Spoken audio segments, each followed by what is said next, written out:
Hello, hello.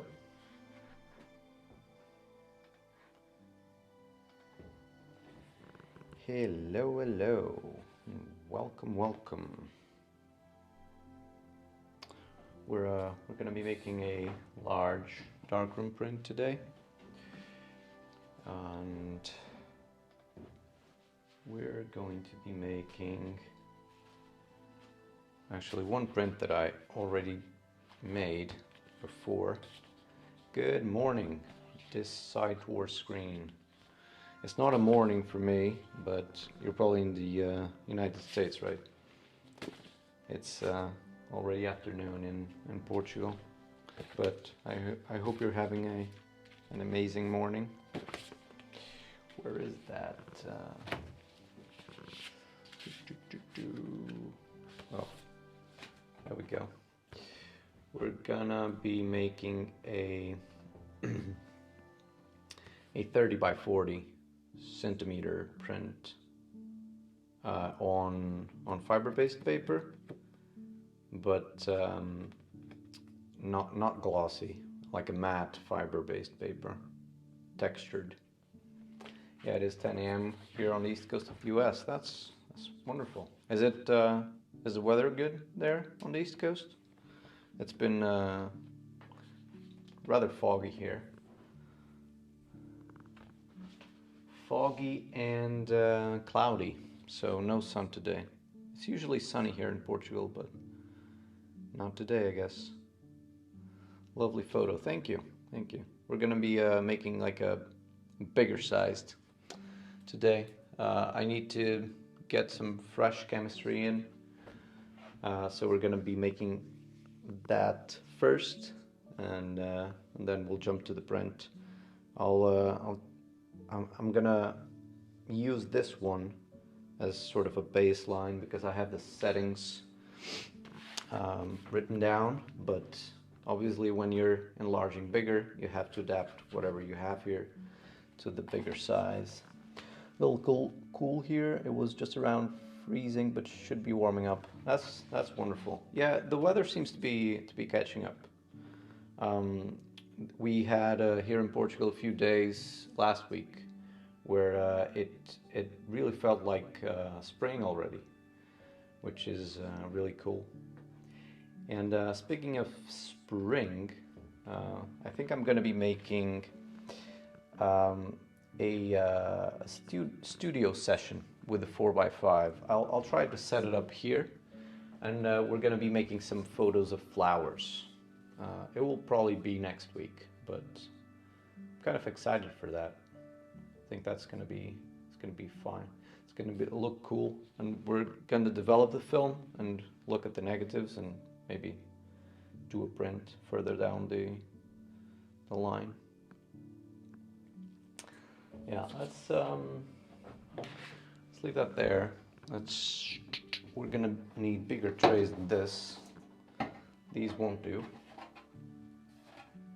So let's put these away.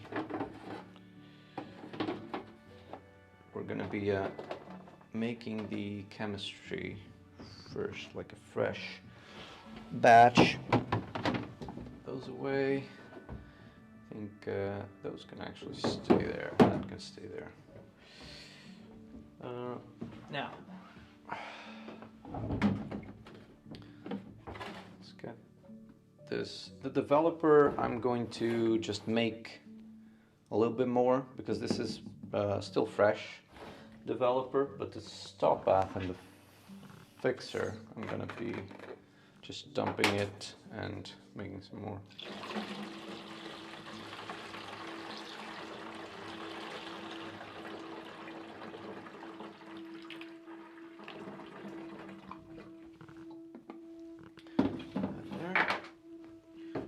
Sure I don't mess it up.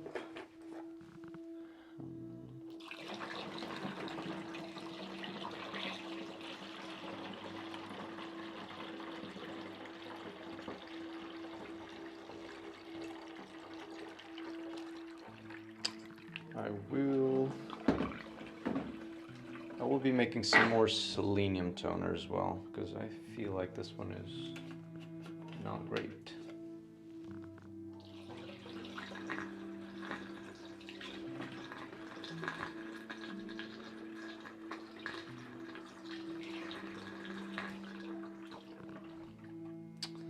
been reused a couple of times. Well, much more than a couple actually.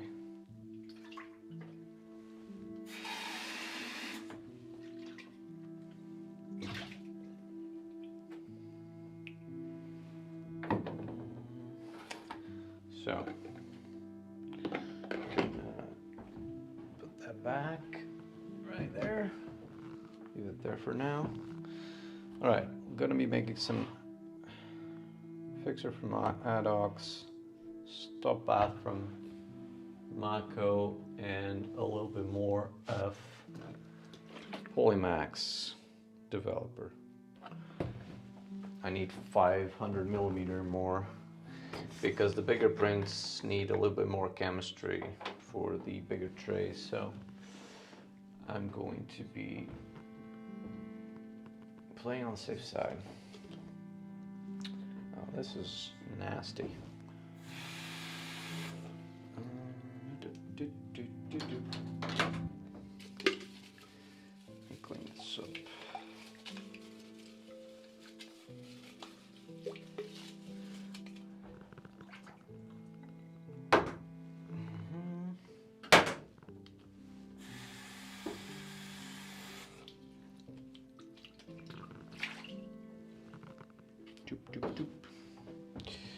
I decided to do an early stream today because I will not be able to be up as late as I was yesterday.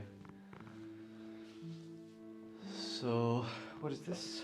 This is 1+9. So for 500mm, not millimeters, milliliters, it's gonna take 50 of this, and the rest is water. So we're gonna fill it up to 300. I grabbed a bench today, which is gonna help me. And let's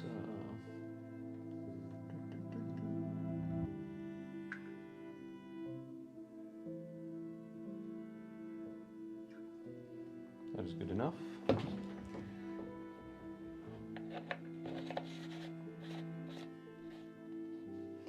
Using a Chrome OS to watch, chat needs to pop out to be able to type. At least it works. Oh yeah, I know the feeling. I know what you're talking about.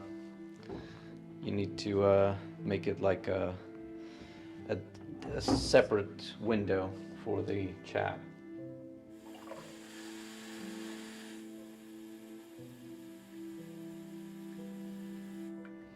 Right, developer.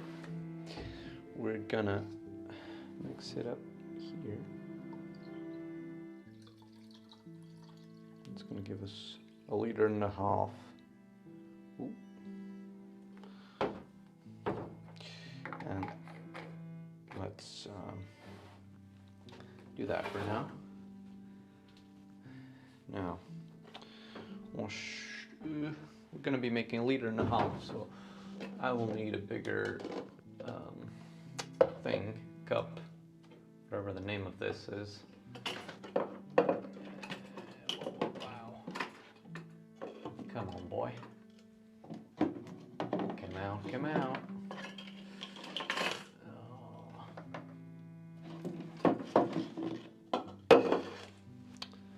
You can go back, sir. That's a big jug.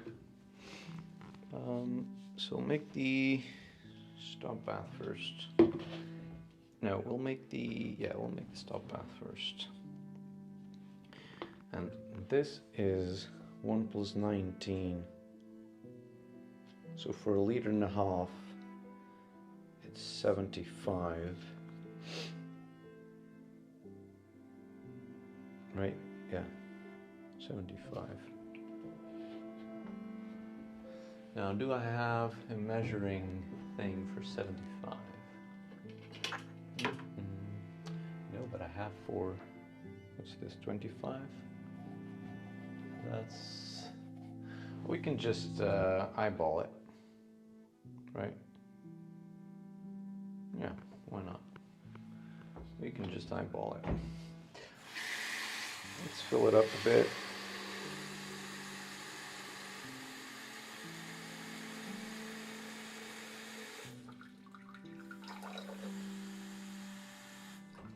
All right. And now we do.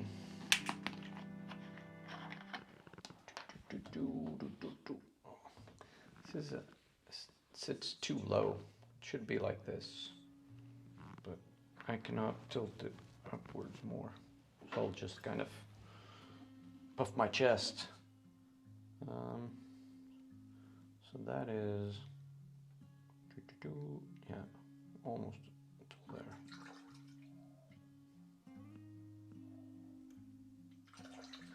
That is more than enough. There we go.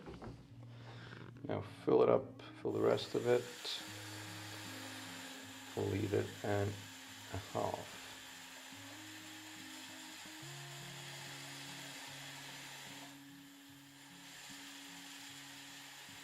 There we go.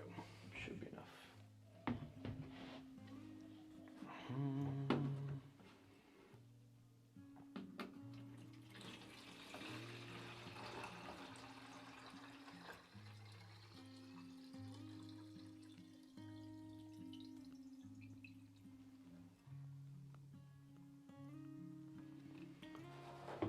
Let's do the rest. Do the same for the fixer.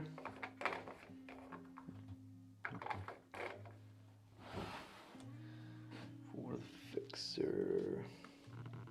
How dirty is this? Not dirty at all. Looking nice. Lift this a little bit.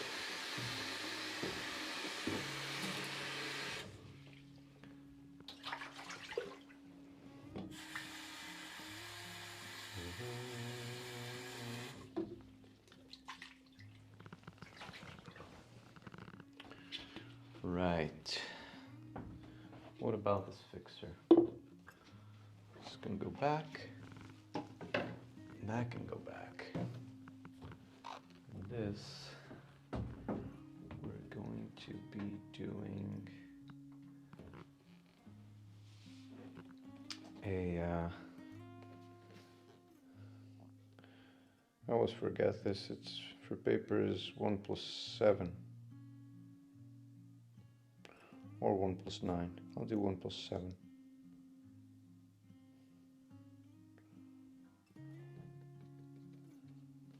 One plus 7. Oh my god. Math now. How much is it 1 + 7 for a liter? I cannot do math right now. If any of you guys know how much fixer it is, just type it. Because I'll need to go with a calculator. Oh my god, my word. So much work. So much brain work. So 1 + 7.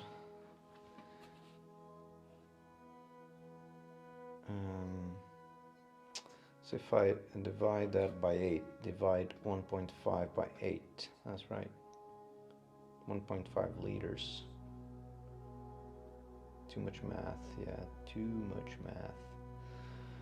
Oh, come on. Where's the erasing thing?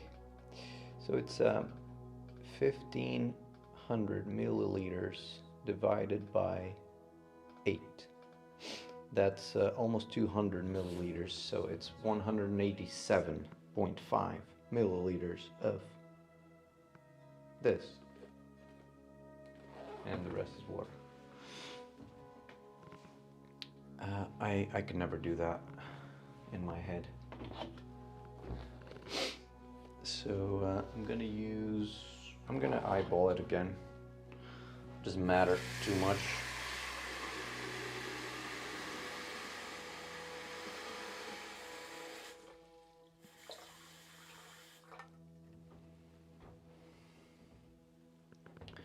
We're going to do close to 200 milliliters.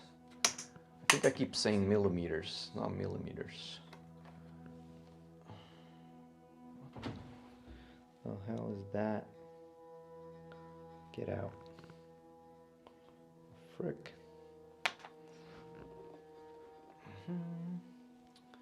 Oh. Make it even. My job easier. Okay. Let us go to boom.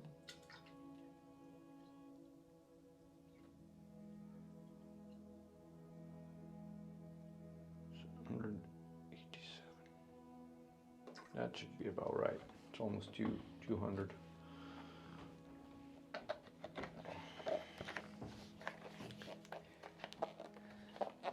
Okay. That's good. And the rest is water.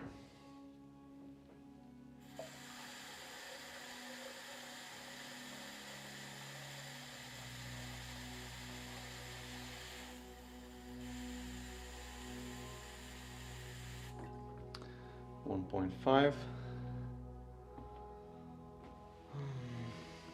I'm kind of slow today, so I'm sorry about that, but I haven't been feeling too good, so yeah, just try my best to function well enough. Our goal for today is not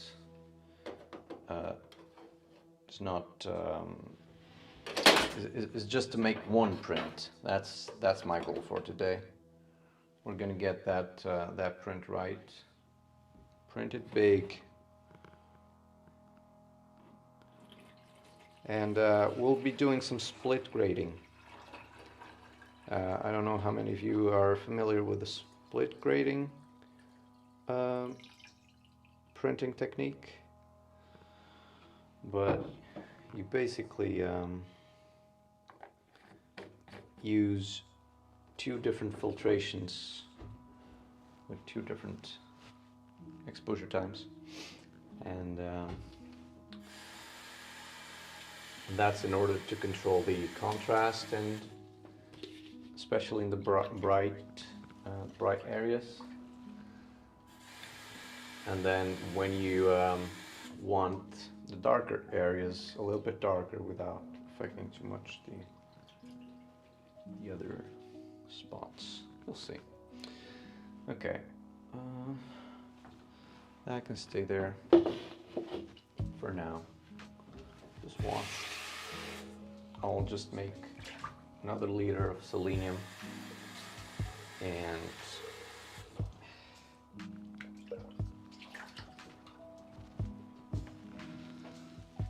now the selenium toner. I don't know if I'll use it. Oh, I probably will.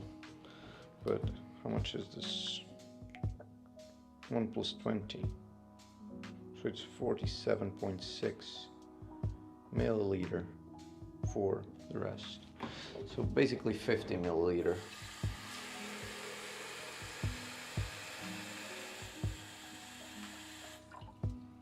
So basically 50. Do this real quick. And this is nasty stuff, this selenium thing. Ooh, come on.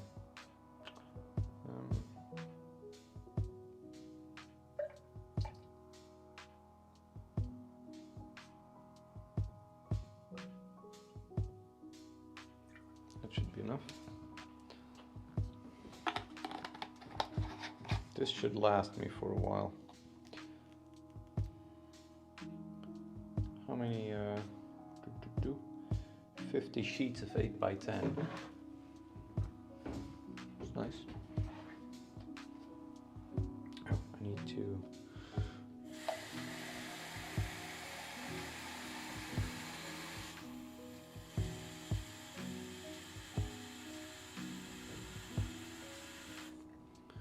Fill it up.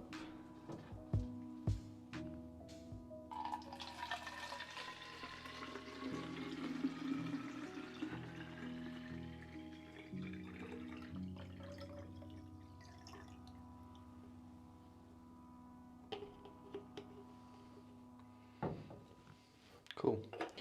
Got all the chemistry, fresh chemistry. And now we can get going.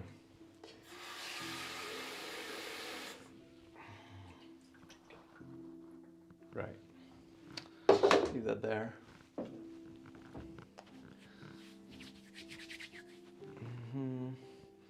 What does my hand smell like?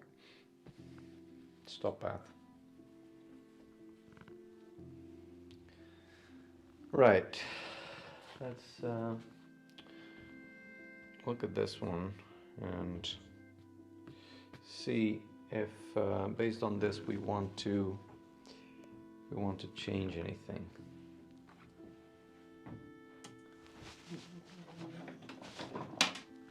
Which I don't think I will be wanting to change anything, but because I've nailed this one just as how I wanted it, but we'll see. I need to spot some bits here and there.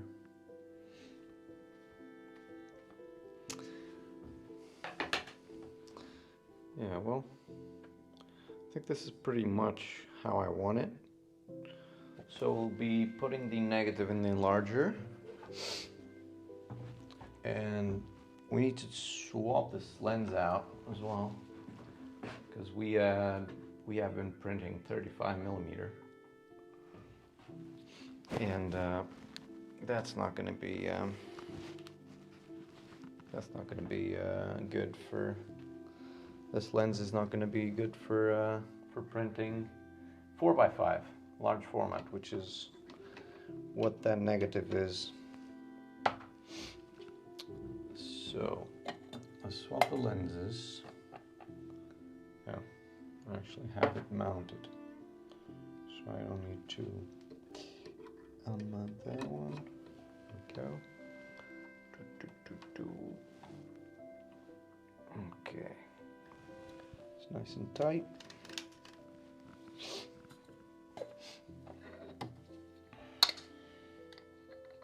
Back. Okay. Now we'll need a different carrier as well, because this one is too small. And where is the? Well, my head is a mess today. It really is. There we go.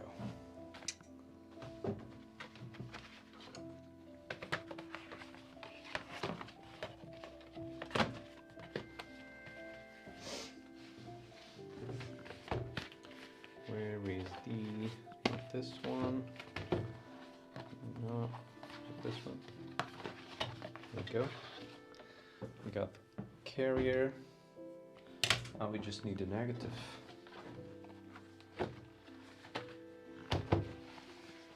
Leave that there.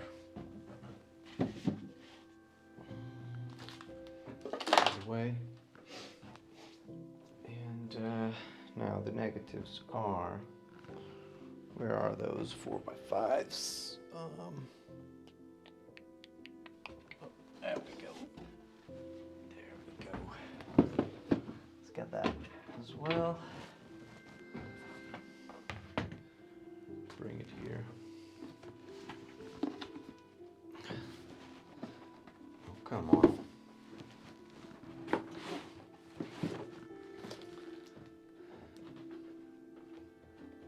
Cables everywhere.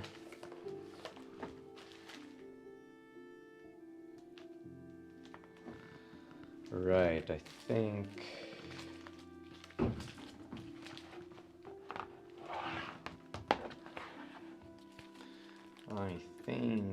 that, oh, look at that, it's color. That's from the Spanish desert in Spain. I've been told that it's very similar to the deserts in the US. I don't know if that's true or not, because I've never been to the US, but that's what I've been told. Oh, I need to print this one. I really wanted to print this one sometime. It's in color, which I can print as well. But that's for another time. This one as well. I've got some really nice negatives to print. This one is from a desert as well. That one is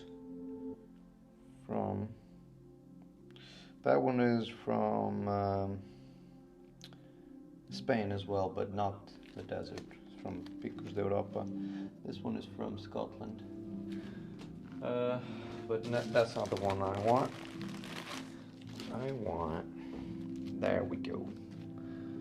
It's that one I want.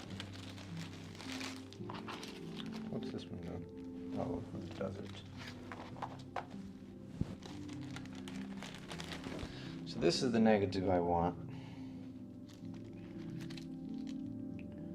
Which is that.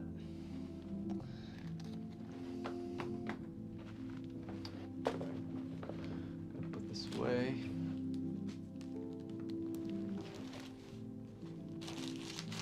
I need to find a better way to store my negatives because this is not looking good.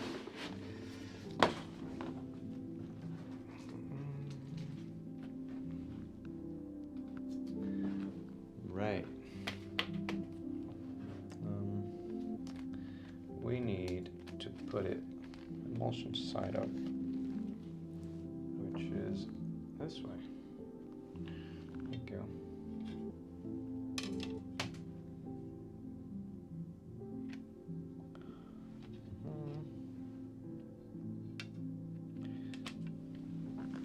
Now hopefully we can take every bit of dust that we can out of the thing before we mount it.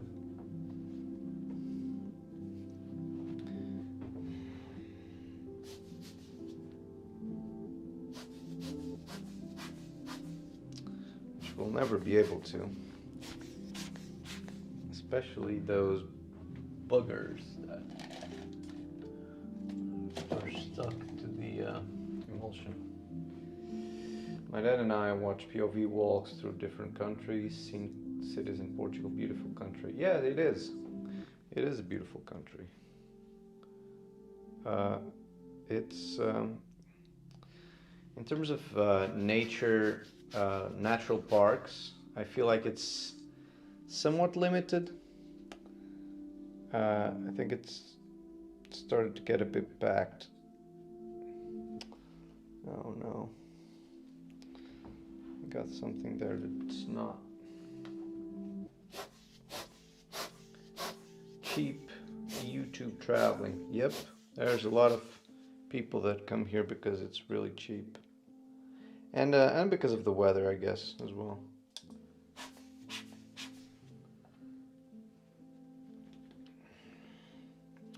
I'm worried about some of these spots.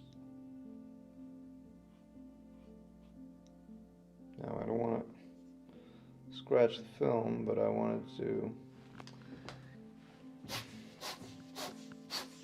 Oh, come on.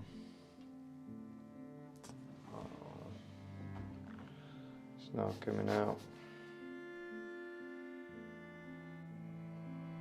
There's a couple of things there that I don't know if they'll show on the print, but I think they will.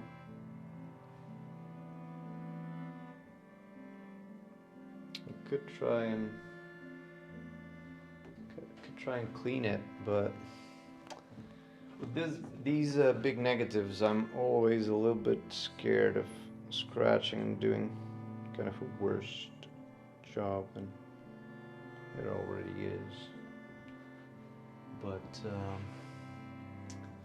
think I'll try to clean them. It's the left side.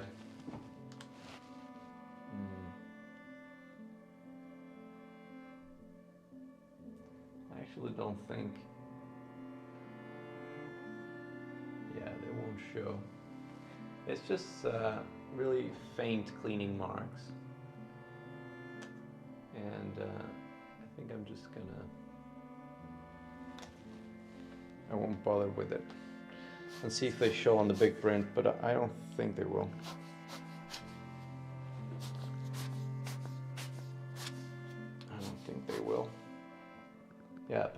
that's what we'll be printing today.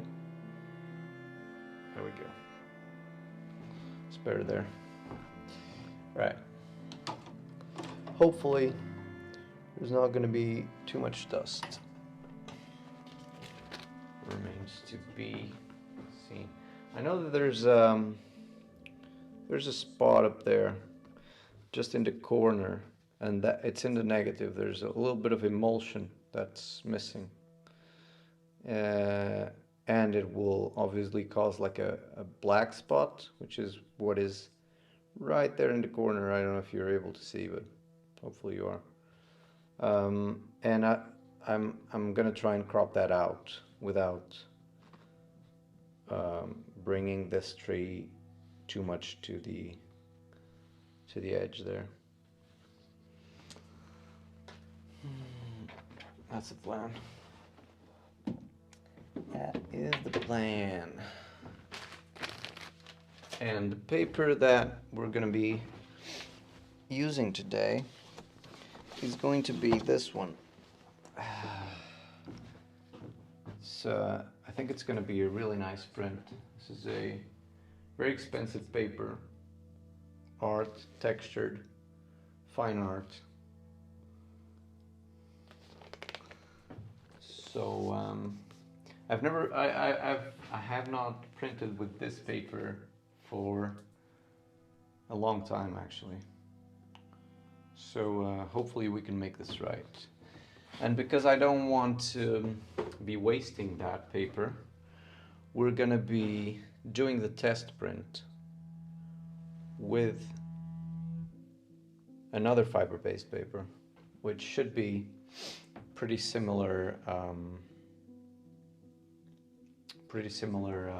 exposure times. And then we'll just probably do like a really small test strip once we kind of nail the exposure time, and just check if everything is okay before we do a big print.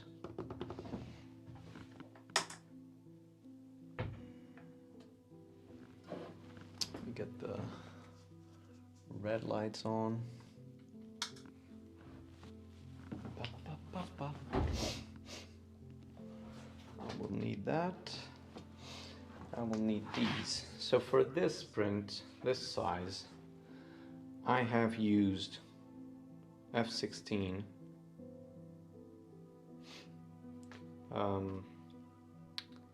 6 seconds with no filtration and 3 seconds with 65 magenta. So split grade print. And then selenium toner for 15 to 20 minutes. That's how I got this one. And I'll be trying to replicate this on a bigger size. And we're gonna have to do math again. And I think that... So this is a 16 by 24 print, or 18 by 24, something, 16 by 20 centimeters. If I want a 30 by 40, that's going to be, let's see if I can make the math here. What is it, like 20, that's going to be 0.5.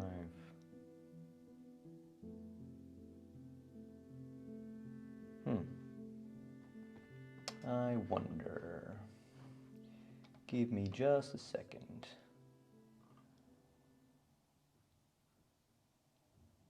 I think we'll, so it's 40 is the bigger measurement on the bigger print that I want to make.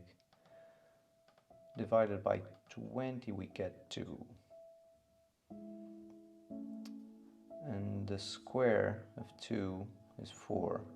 So I think we'll need roughly 4 times the exposure time of this, what we have now.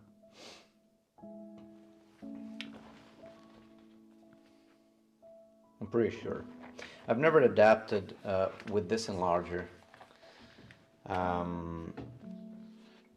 the settings for smaller prints to the big ones, but I'm pretty sure that that my math is correct.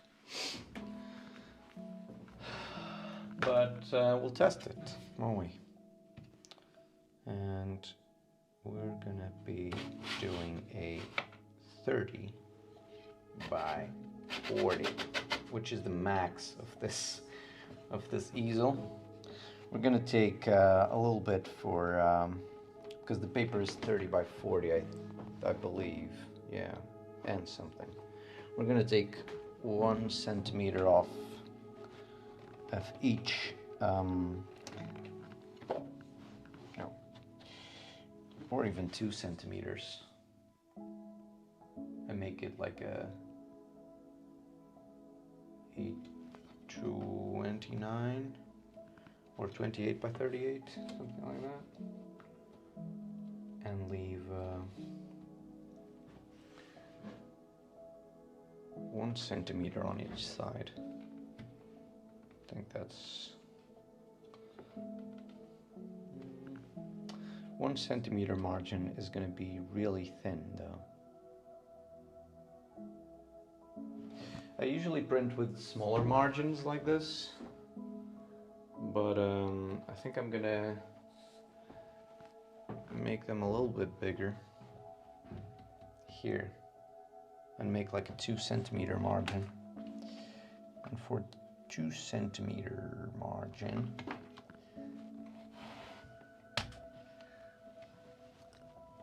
the max I can go to is 26 by, or 26 and a half by 36 and a half. Come on. Oh. So something like that. Something like that.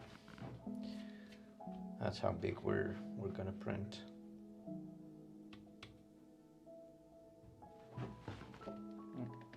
All right. Let's try and get this thing focused there. So I'm gonna cover this up for now. I need to get that screen out of the way. Okay, that's looking better. Okay. Huh. Right. Lights out. Lights out. Oh, I'll do that in a minute. I need to get my trays set up, but first let's focus this thing. We're going to need to make this go up.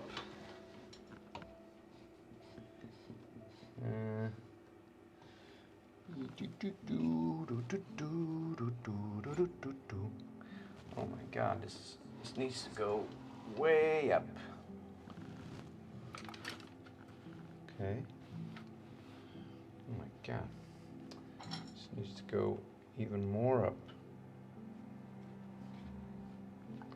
Oh, this is going to be big. Oh, this is going to be big. Ooh.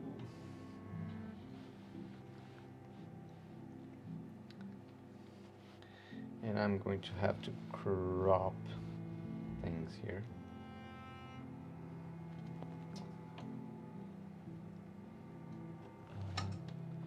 Some things here. Will this work? Nope. Needs to be a tad higher. Will this work? Yes, this will work. We're gonna have like a black spot there, which is not good.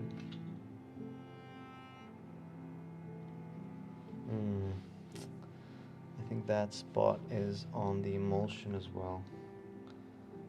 And I don't want to crop it, because if I crop it, it's going to sit, that tree is going to sit too close to the edge.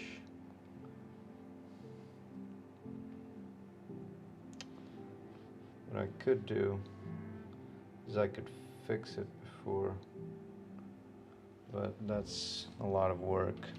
I think there's a way to spot black spots, right? I don't think I've ever done it. I don't think.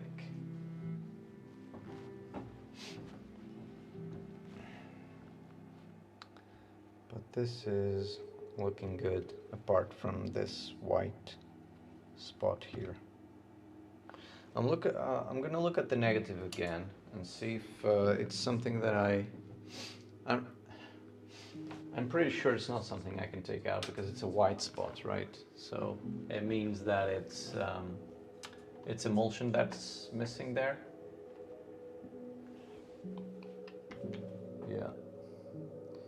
Yes, it is. I could pencil it in with a marker, but I don't know if I want to do that. I don't know if I want to do that. Let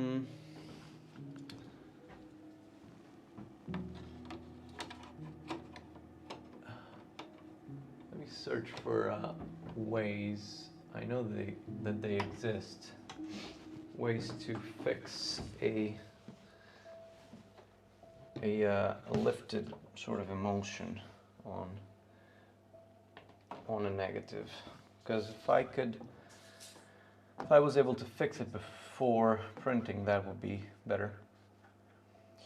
You might be able to ferrocyanide it out later with fine brush. Is that what? Yeah, I know that there's some chemicals that are supposed to make things brighter to fix the black spots. That would be the dot on the print, yeah.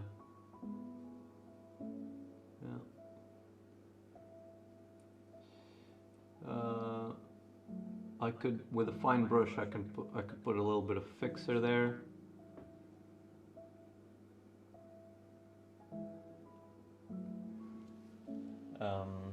But I don't know if that's going to be a good technique. Mask white is another option. Painting it directly on the negative, if you can still find it. I can find it. I just looked at it, but you mean with the like a pencil or a marker or something?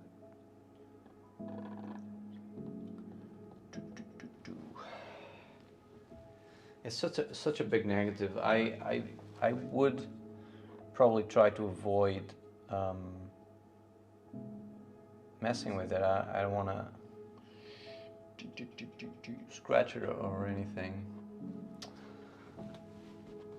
Let me see if there's a good alternative for that.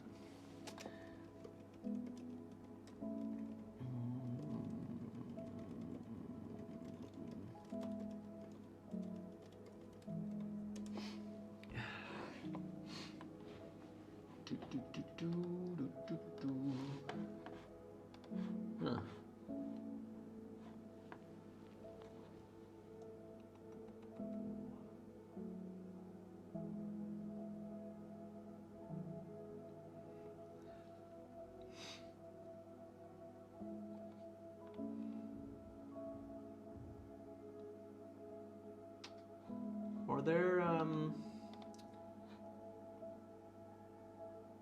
Are there any dyes that are white for spotting? The ones I have, I don't think they have like, you know, I could just paint on top of it. But I think that the dyes that I have are all, yeah. I could just paint on top of it. Not worry too much about it. But that mascoid, what is mascoid? Let me search for it. Try to, mascoid, darkroom printing. You mean mask, or is there something called a mascoid? A red colored dye that blocks light? Oh, that's interesting. That's really interesting. Not something that I have right now, but it's either that, you said it's either that or ferrocyanide.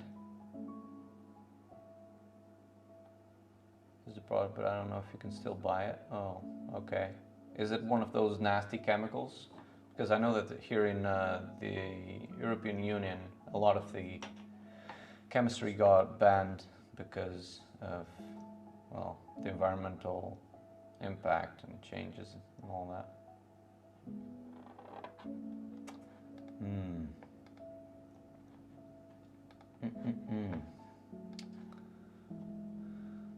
The alternative would be to just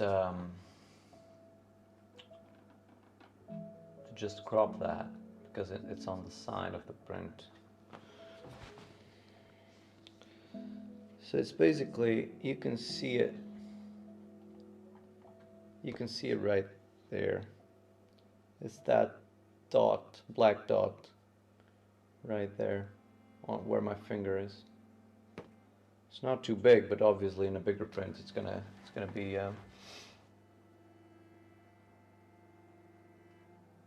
first cyanide you paint on the print. It's is not like selenium toner. Okay. Selenium toner I can get, so that first cyanide I'm pretty sure I can get as well.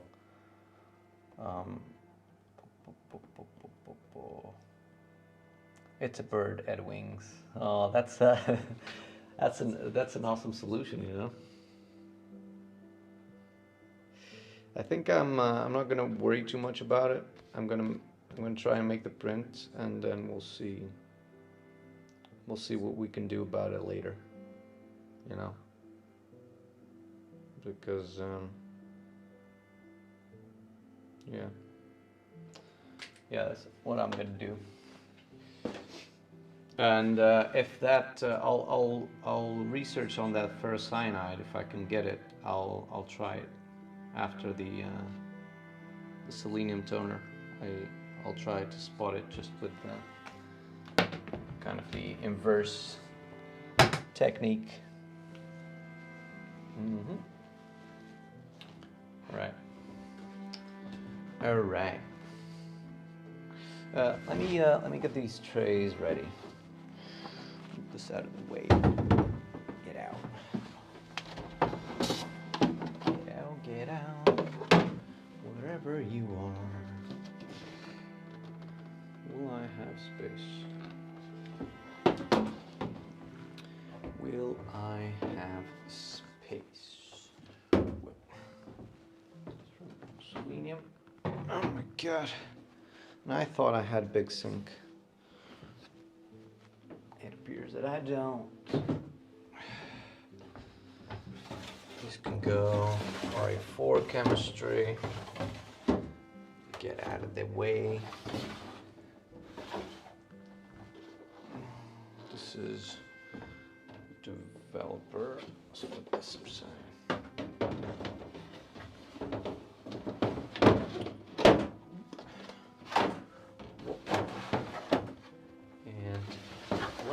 Space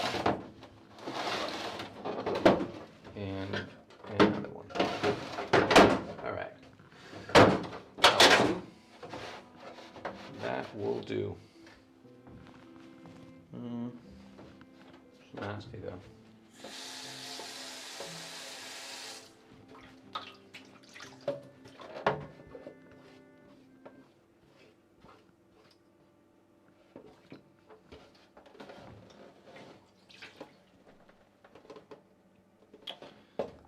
Good.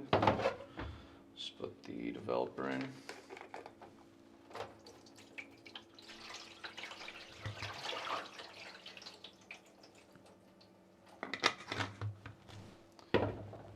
Stop bath.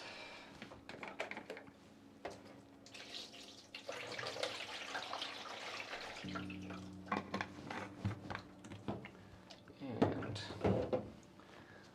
mixer.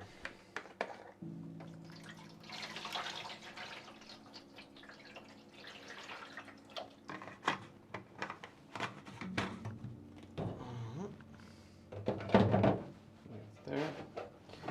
All right, that's in place. What camera am I using? I'm using that, which is good. Freaking hell. My hands are all wet now. I hate wet hands. There we go. That's good. That is good. Right, so the skin. Get the light. Get the light. Yeah, it's gonna be a small dot, but it's there. It's right here. But you know, I wanted to. I think what I'll do is I'll cut the height of the print a little bit because, and I'll bring it down because I wanted I wanted to get more of the width without messing too much with the height, because I don't want to. I want to crop like the top a little bit. Okay, that looks better. If I nope, need to bring it up again, and there. Yeah, something like that. Okay. Okay. That looks good in terms of framing. Now let me make sure that it is focused on the grain. There we go. Check the framing again. That looks solid. I'll crop this a little bit. That looks solid. Now, settings. Settings. Let's see. I can do a test strip on this left side. I could do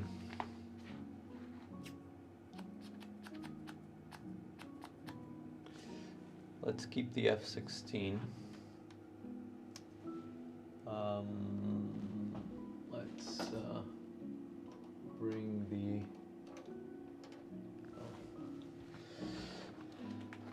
you know that this Enlarger is good for split grade, because I don't need to mess too much with these wheels that control the filtration. I could just pull this lever for no filtration, and then you know there's no movement to the Enlarger head, or very minimal. So that's what I'll be doing. So on the filtered side of it, F16, and then we'll need to do. So I've used for the smaller print. I have used 6 seconds plus 3 with filtration. So I think that I will time it by 4. It's either 3 or 4, so it's going to be between 20 and 24 seconds instead of 6, and then between 10 and 12 seconds for the filtered one. Grab a pen. Oh my god, where's the pen? Oh. So let us try, let's try.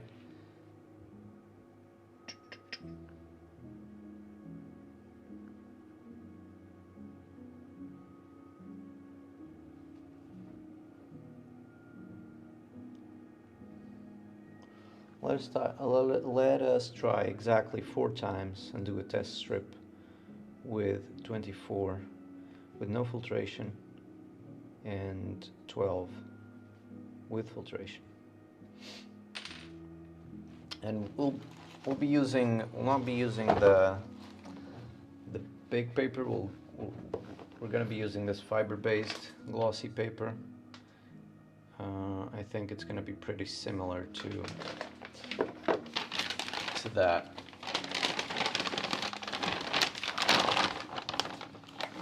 Let's just get a rough idea of what the exposure is going to look like and if the calculations are correct or not. And then we can do a good, let's make it, put it something around here. So now there is filtration, so it's 12 seconds with filtration. That's right. And we'll do 12. And then we're going to do 24 without.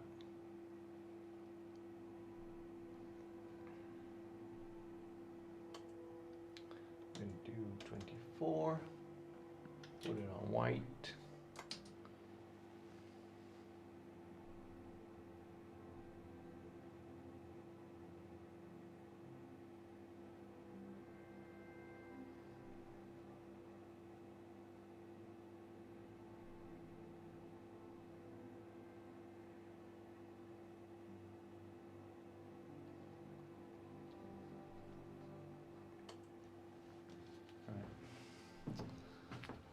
Test this thing out.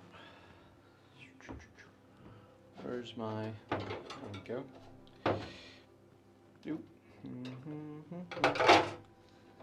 It's 1 minute and a half on the developer.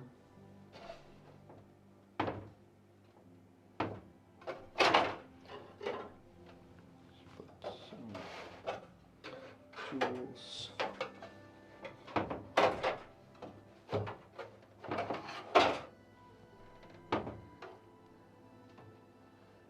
Some image already.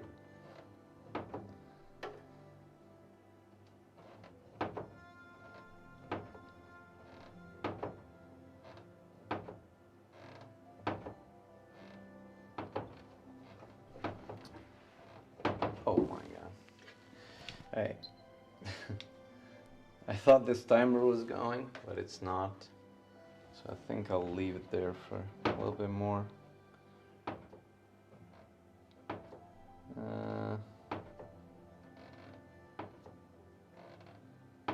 Seems like it's done.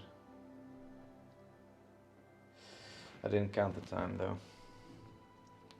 but it seems like it's done.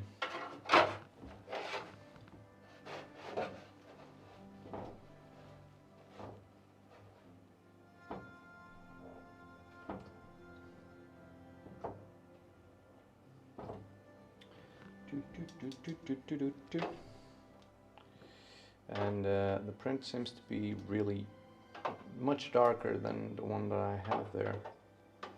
So we'll need to probably take the exposure down by a little bit.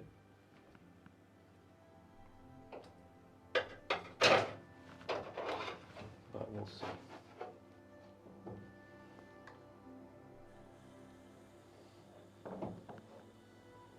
Just leave it there for a little bit on the good luck, I got on. You got this, and the image looks worth it. Oh, thank you. Thank you. I hope you have a great day.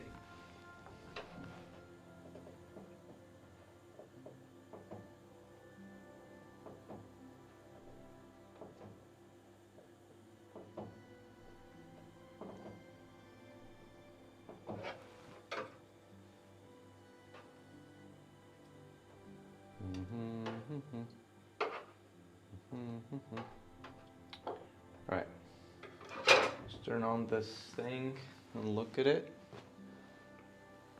Make sure that the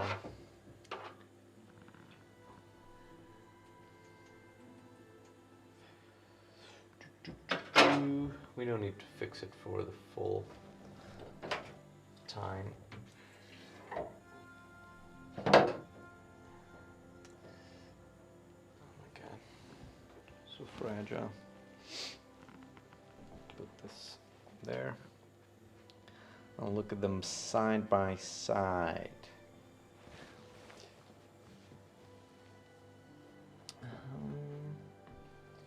Look at that and look at this. It's definitely darker, which means that I need to take care.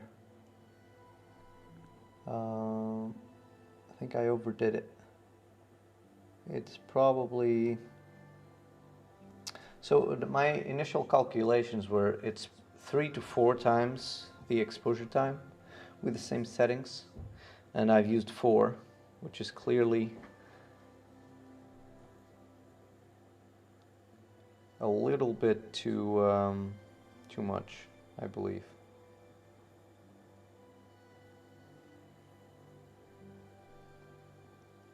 So we're going to do one with, we're going to do like a test strip with different settings. And we'll kind of,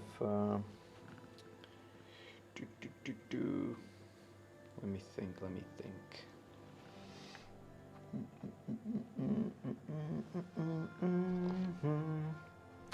So the darker areas seem to be too dark, and it appears that I need more contrast. So what I think I will do, I'll cut the time on the part with no filtration, because that's what's kind of tanking the contrast.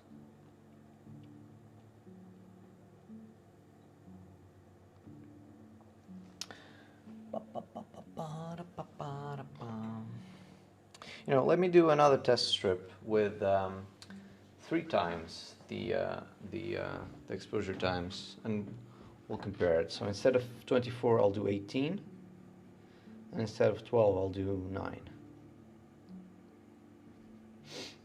18 and 9, and we'll look at it and see where we are. Also, this light is probably just, it could be fogging the paper, so put something on top of it.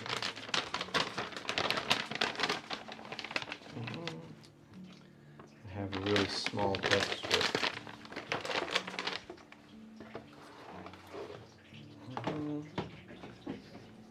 That I'm going to try right there. So that is on white, so that is 18,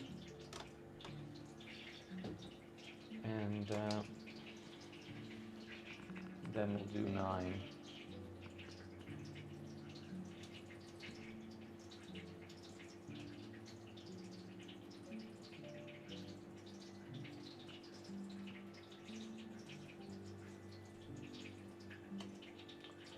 Okay, filtration, there we go.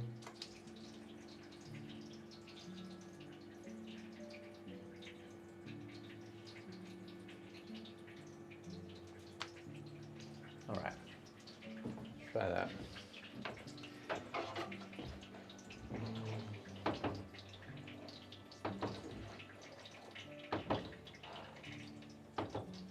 At least now the timer is going, so I'll be able to tell.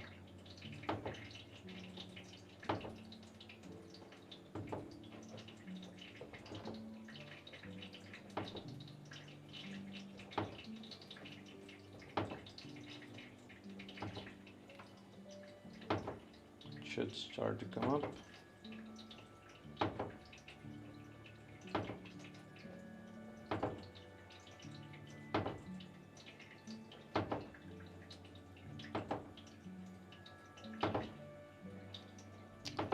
I think that that's closer to what I want. That's much closer to what I want.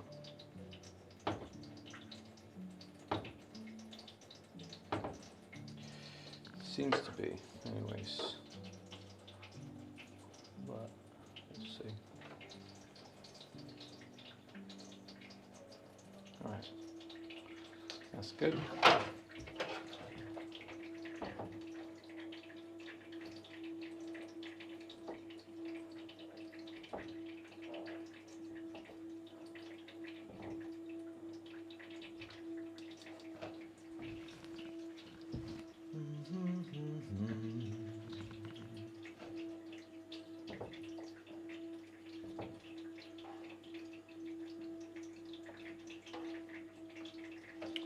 Seems to be good, but we'll see.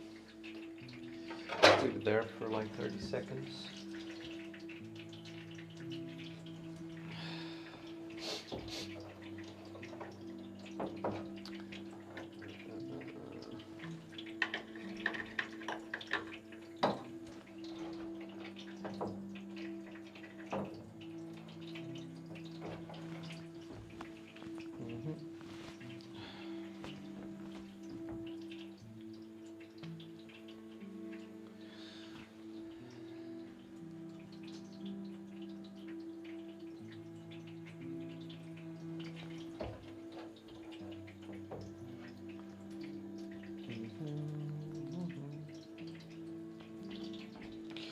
All right, let's turn that thing on and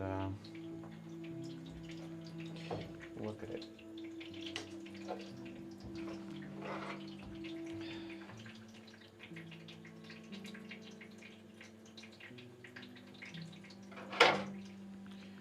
right, let's give it a little bit of a wash.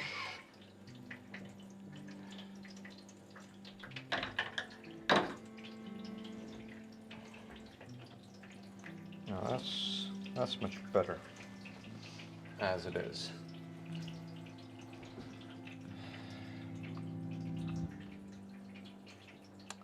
It's still no, it's, I don't know if it still appears to be a little bit too dark though.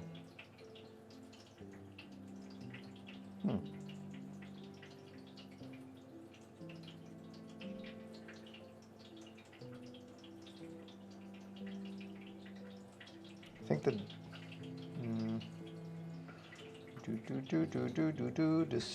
decisions.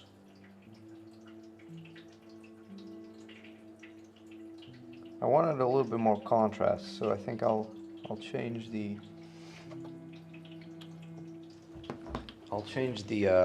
kind of the relation between this 18 and 9. So it's half the exposure times on the filtration. I could probably do like half and half.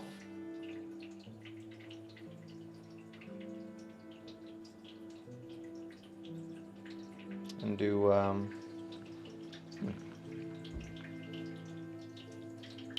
so what is that? That would be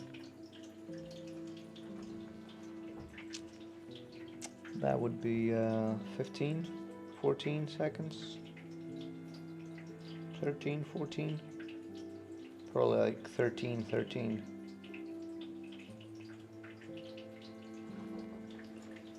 I'm not sure though.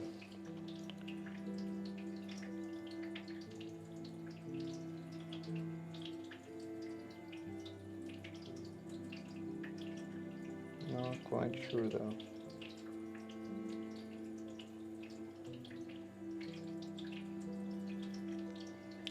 I could try another one with different settings. Let's try one with, because this is 27, so it will be roughly the same exposure. We can even go to 14 because with filtration it usually takes a little bit longer. Anyways, I'm all over the place, my head. So we'll try with 14 seconds each. And we'll try with that's right, we'll try it for 14 seconds. With no filtration and then with filtration.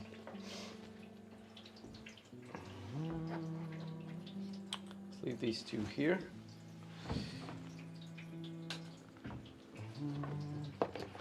And I think I need to get more, yeah, I'm out of test strips, so we'll cut another one.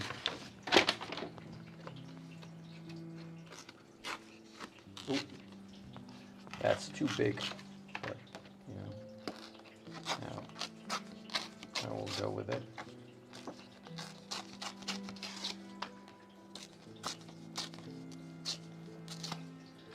Okay, we'll use that one.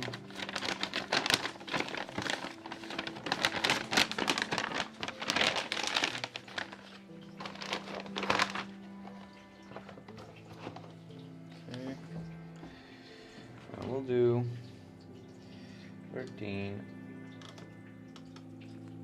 with, this is with filtration.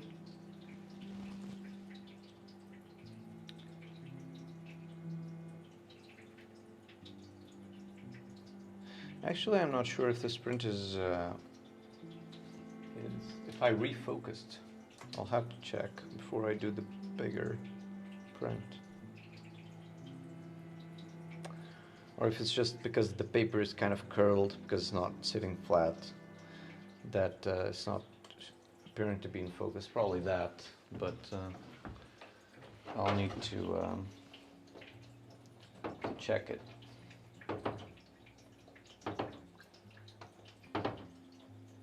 Because I know that I focused, and then I went back and reframed it, and I don't know if I focused again.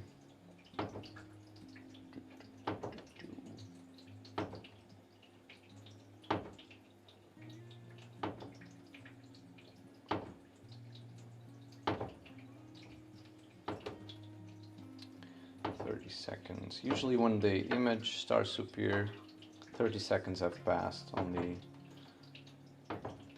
the developer, and then we'll need a minute more.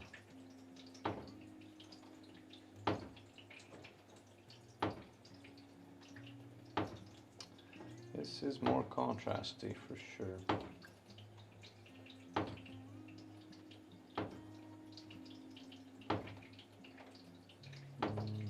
30 seconds more.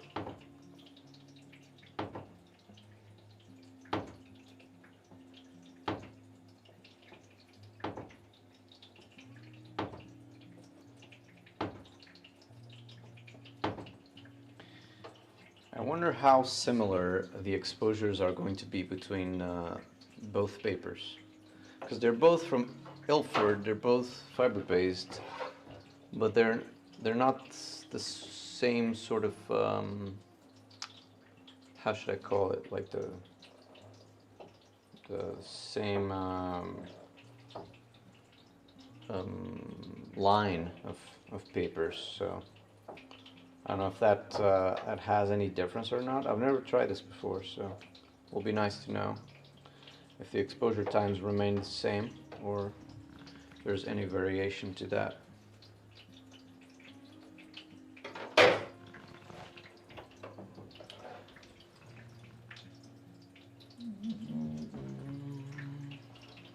Right, 30 seconds here on the fixer, and we'll be looking at the three strips that we've made up until this point.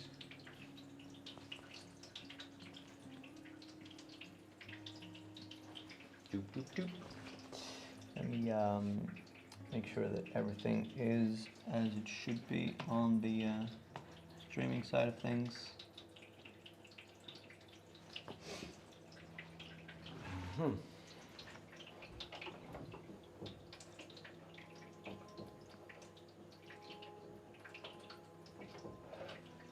Right, should be enough.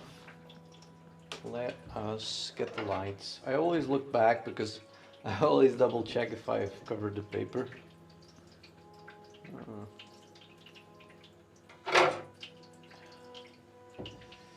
Okay, let's see now. Okay. Let's see. All right. Now that looks more like it. That looks more like it. It's much punchier in terms of contrast. I would probably even say that it's better than the one that I did before, but I'll have to look at it like full sized. But there appears to be more contrast in the trees, between the trees and the background, which I like. And yeah, I like this exposure. Would I want a little bit more contrast? I don't think so. I think this is plenty. I think this is plenty of contrast.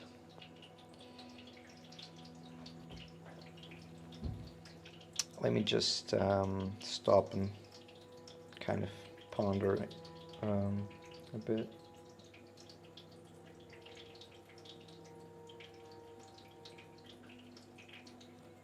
I'm curious to see if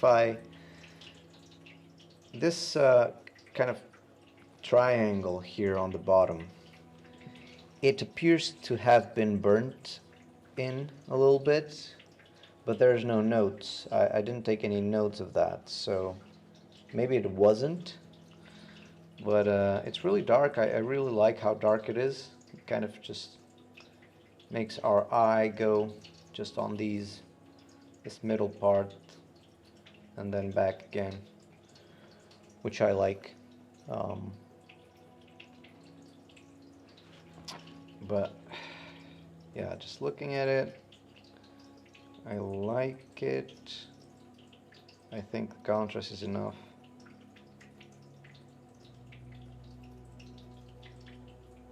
I could tone it down a little bit, but I don't think I want to.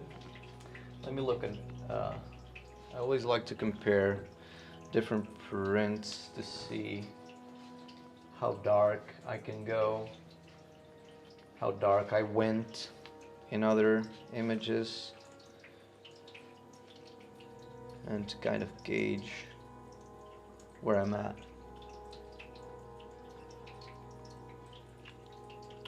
But yeah, definitely I think that this part right here needed a little bit more contrast.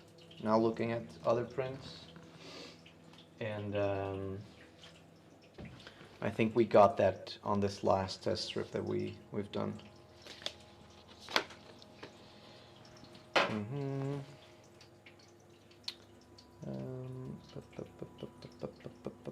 Yeah, I think I'm quite happy with this. I think I am.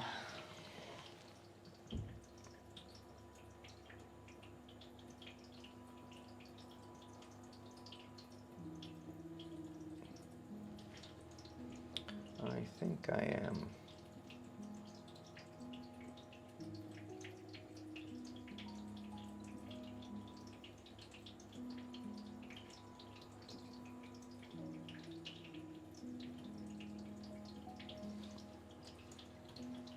Yeah, I think I'm gonna go with this.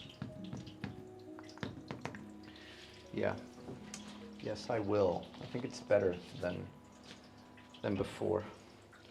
I did 13 seconds each. Now the question is, do I jump to the big print and assume that the exposure times are going to be the same, or do I do a test strip with this? Doing a test strip with this, if I don't have any paper cut already, means that I gotta cut it, which is fine because sometimes I do square crops, and that means that if I take a little bit out, I still got enough to do like a square print, which is fine. But yeah, I think I'll do a test strip. I don't think I'm confident that the exposure is going to be the exact same, so I think it's safer to just do a test strip. So that's what we're going to do. And let me move here to the right side. I could cut it straight with the cutter, like so. Now let's see, because I haven't used this paper in a while, so I want to see if I have. Okay, I've opened it through the other side. Come on. It's stuck. Well, why is it stuck? Did I put tape on it? I put tape on it. That's how long ago I've used it.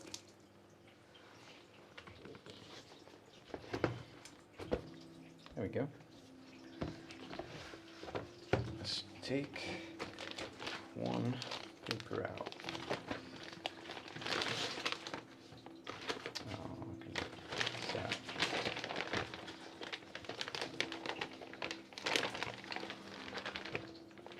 You know what the question is with this paper? What is emulsion side? I guess we'll be able to tell by the sheen, which is this one. There we go. The sheen on the paper.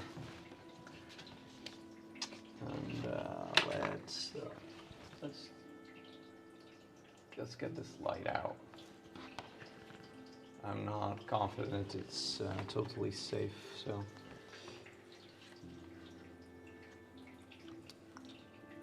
Let's cut a test strip like so, and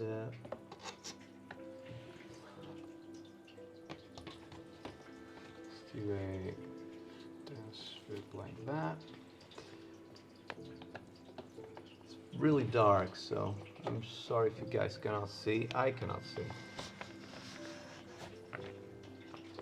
So I'm just trying my best here to not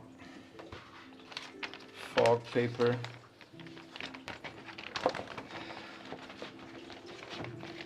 Let's put this back and leave it there.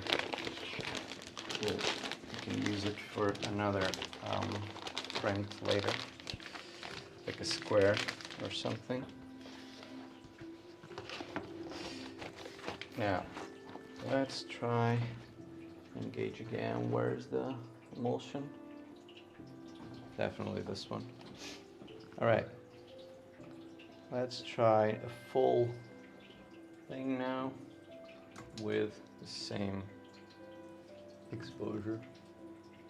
It's 13 seconds there.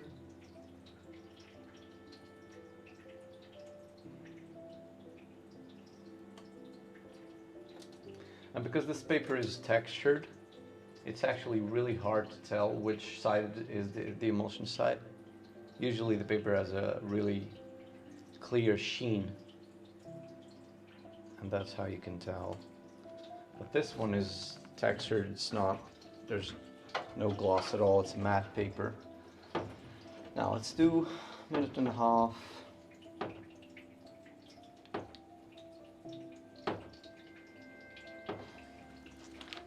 And again, I haven't worked with this paper for a while now, so.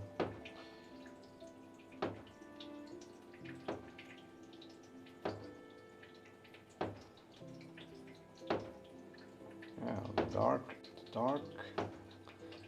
It actually starts to, the image starts to appear quite fast.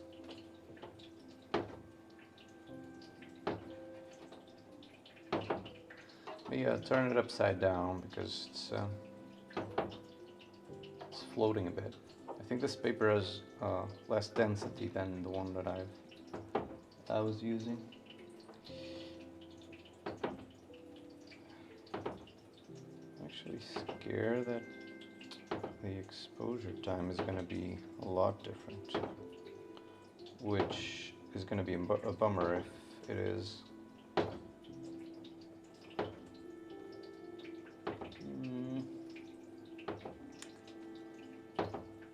It is going to be a bummer. I think I'm going to need to add more time. Is this probably a little bit too light for my liking?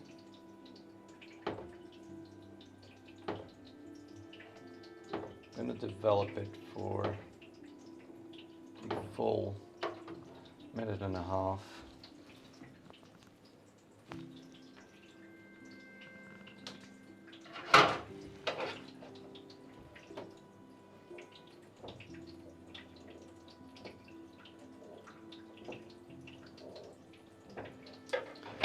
Seconds there, and we're going to fix it for a minute before we turn on the lights.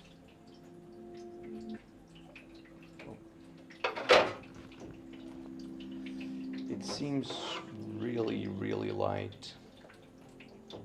Doesn't seem like the exposure time is the same at all,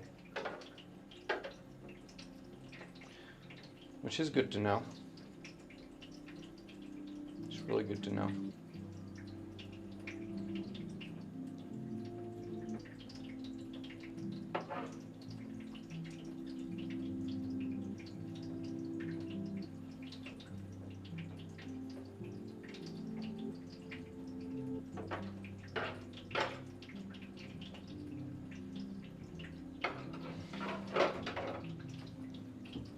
Gonna need some work, definitely.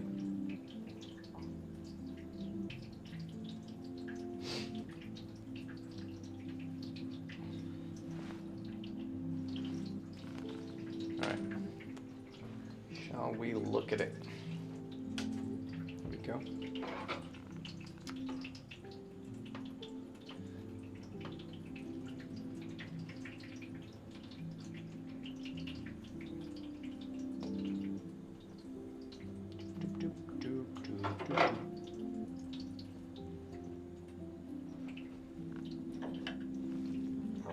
Texture though. The texture in the paper is, wow, just awesome. Awesome to look at. Hopefully you'll be able to see on the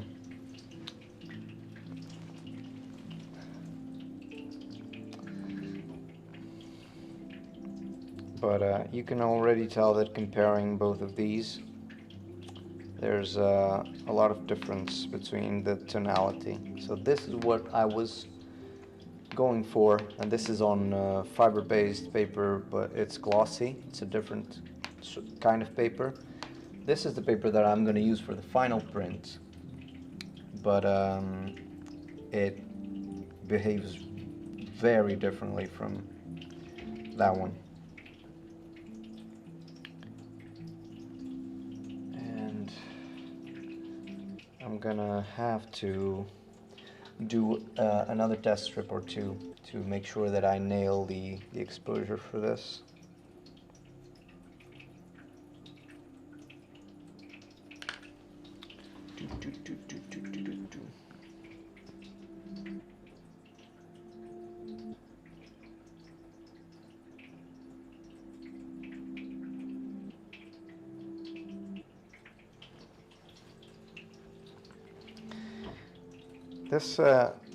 These darker areas seem okay-ish, but everything else just seems too washed out. So what do I increase? Do I increase the part with filtration or without? I think that I increase both, to be honest.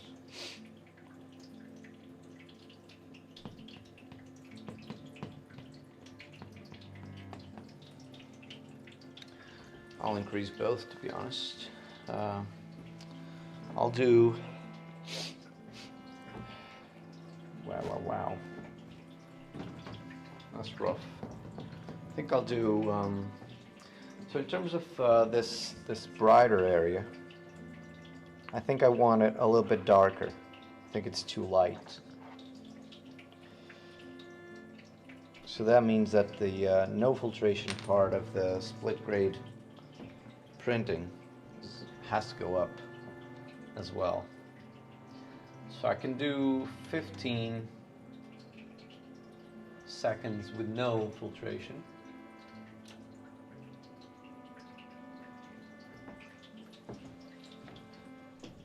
And then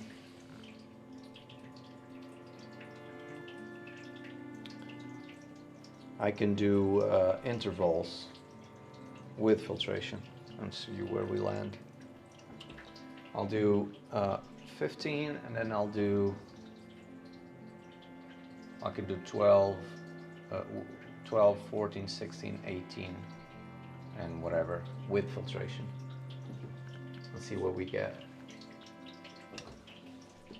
There's no time to waste, so we'll cut another strip and get on with it. Let me just make sure before we cut another strip that this thing is actually focused, because I'm not 100% sure that it is. Maybe it isn't. Let me, ooh.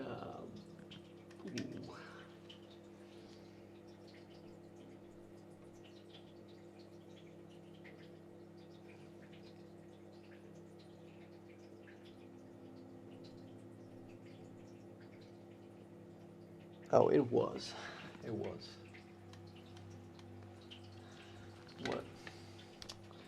What, it's F16, okay.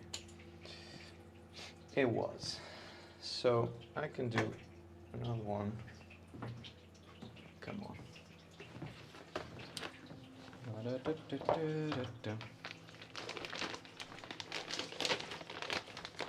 Let's cut from the same piece,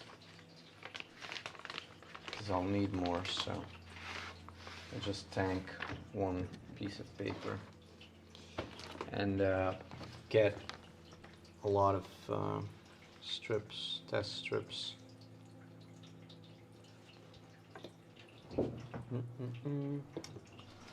Let's actually cut the whole paper. Oh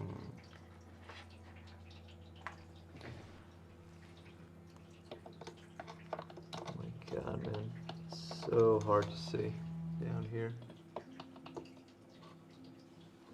Am I sliding this right? Oh my god. I really cannot see. There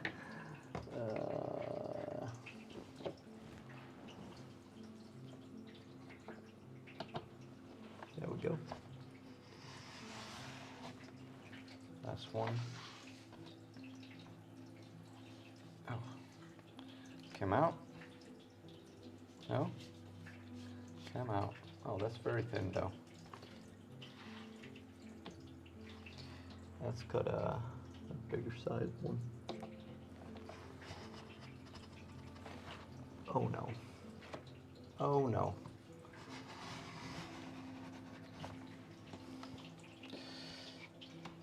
Come on.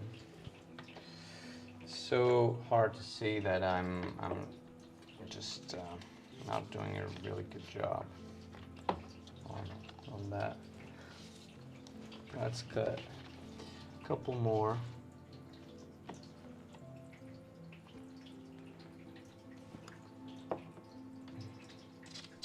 Move that there.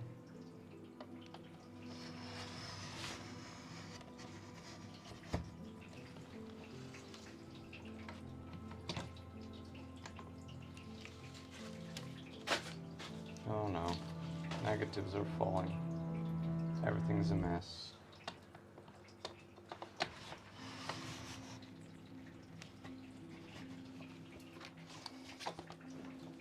Negatives are falling. The world is going.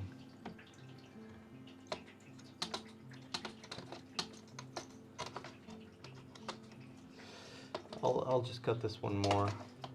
Honestly, I won't cut anymore. I'm done with this. I'll just use a really small strip. Oh my god, there's negatives everywhere. That's not good. That's not good. What? How did it go there? What happened? I don't know what happened. But I don't want to step on them. Oh god. Bear with me, guys. Bear with me. Check where the emulsion side is. Now, this is no filtration. I'll do 15. And then we'll do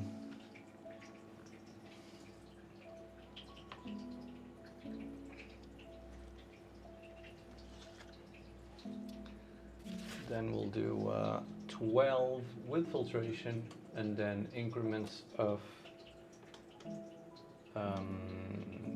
2 or 3 seconds. So we'll do 12.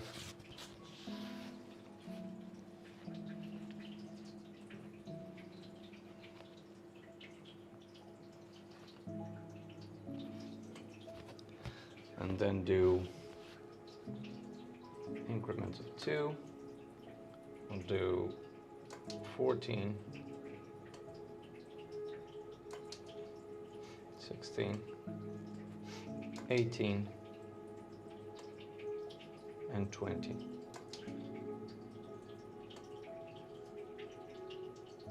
It's not going to be more than 20, I think. Let's do one more for good measure. 22. Let's see where we go, but it's probably going to be too much already, but we'll see.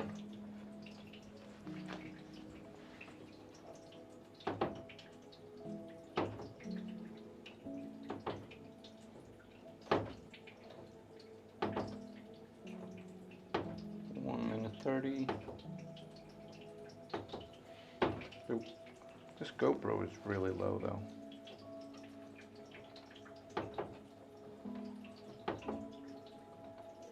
That's 30 seconds. And we need 1 more minute. So I did 15 first, 15 seconds with no filtration. And then we did 12 to 22, I believe, with filtration.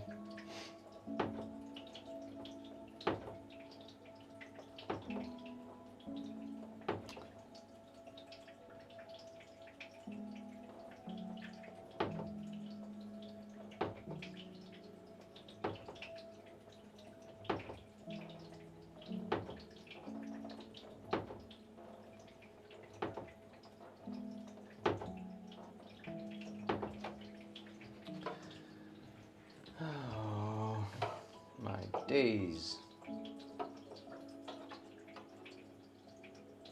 Oh my days. Okay. That's good. Stop math.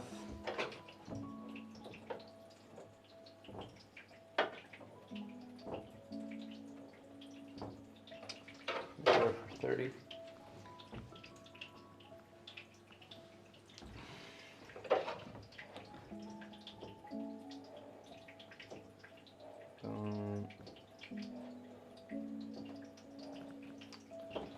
I think that's more like whatever I want, but I think that the the background, like the what's around the trees, is still too bright, but we'll see. We will see.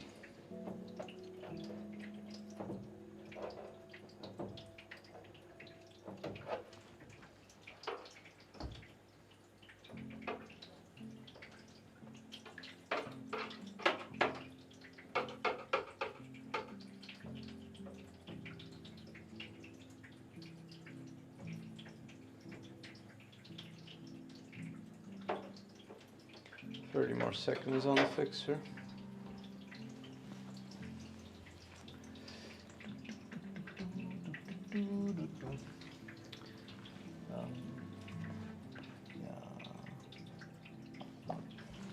Okay. Is it done? 10 more. 10 more seconds. Right. Let's get that light.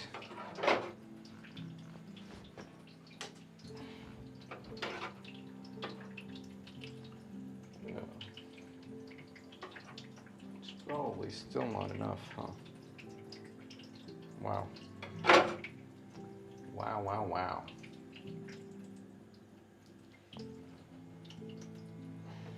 It's been a while since I printed this big and with a different paper. So I'm kind of struggling a bit here. Oh, you know what? This is multigrade. It is. Wait, what's happening? It is darker, but not considerably. Not as much as I was hoping. I was hoping for more contrast. Because this is the sort of the ballpark that I want. And I'm not getting there. So I think I need to up the exposure time for the no filter option, because I cannot see the steps with the filtration, which is odd. Is the like the steps are too small?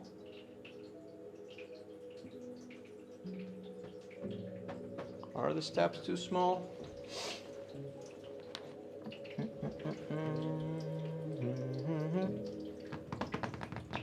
Are the steps too small? Oh no. You tell me. I mean, this is so this one was. I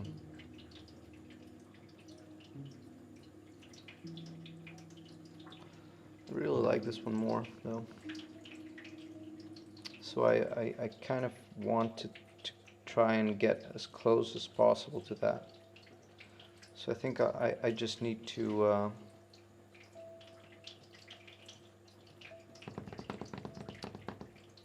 up the other part of the print. Let's try it. Let us try it. I'll do, I did 15 now. I can do, so I did 15 with no filtration.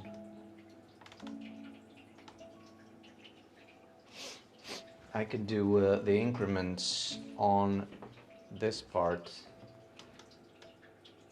You know what I'll do. I know what I'll do. I know what I'll do. Give me a piece of paper.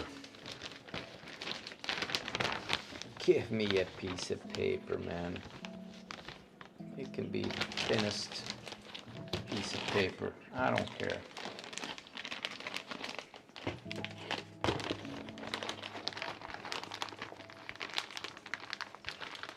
This, they should build the boxes a little bit bigger, because this doesn't sit right. Like, what's happening here? Does it have air inside?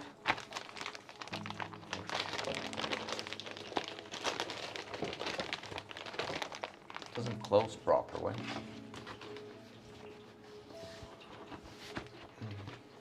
close properly. Now, this is the emulsion. This is the emulsion. All right. Let's do. Is it? Yeah. Let's do 15 with filtration.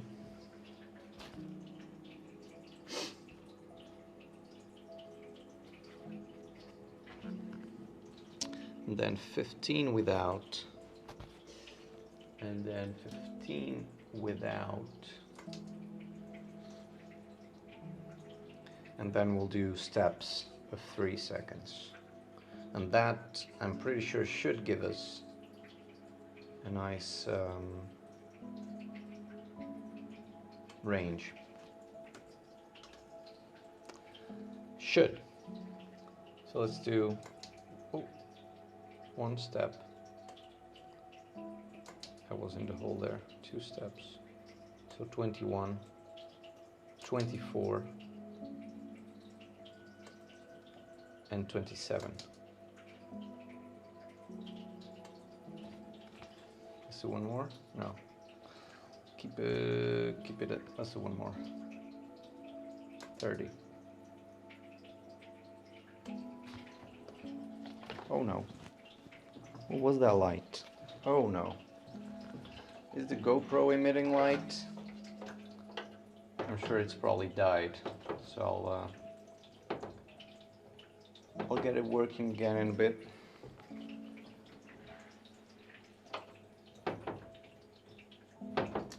Hopefully it didn't fog the paper. Turns around.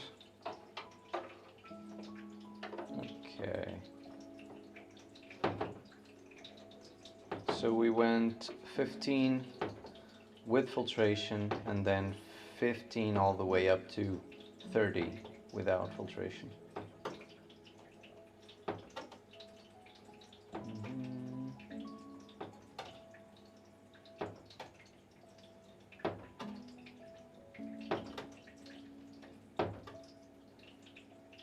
Do 30 seconds more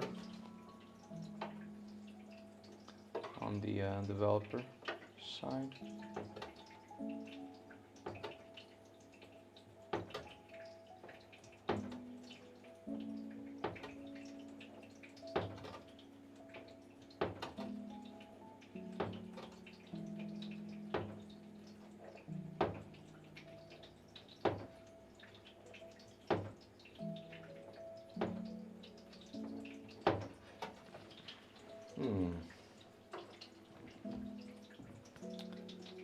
Oh no.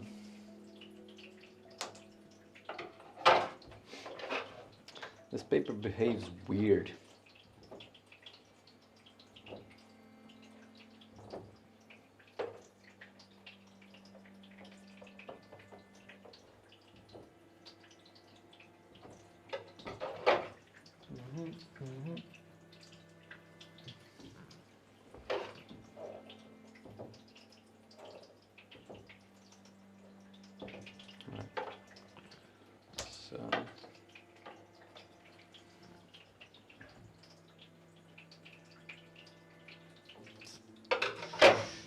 I still don't think I'll be satisfied with this, but we'll see. Actually look at the previous one. There's more there, I think. There's more contrast, there's more punch there, so.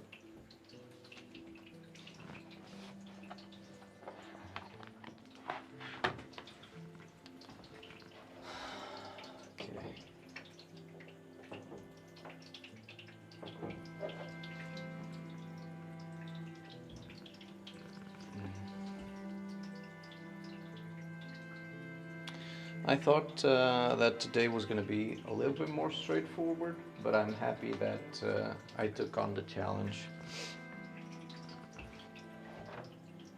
to figure this out.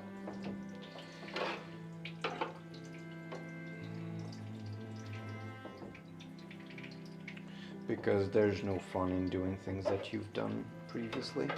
Is the GoPro still going? It's not, isn't it? It's not. Where is it?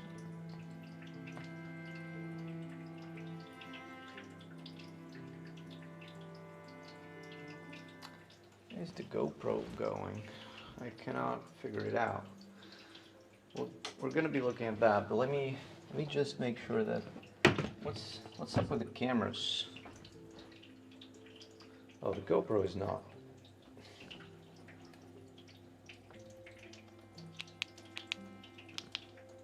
Oh, camera's back. Okay. Back. Sorry, just a bit of family stuff. Oh, no worries, dude. No worries. You can hop in whenever you want, when you can. I appreciate you being here. I don't know how long you were out, but we've done a couple more test strips. We're having some trouble figuring out what's the best exposure for this, but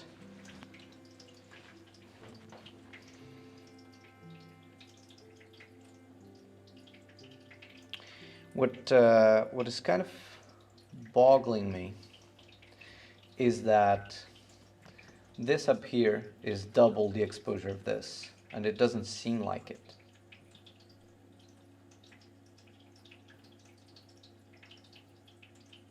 I don't quite understand how this paper behaves, but I wanted something more like this. So a bit punchier than what we have right now. But we'll figure it out. We will. We will. There's a little bit more, but I just cannot understand how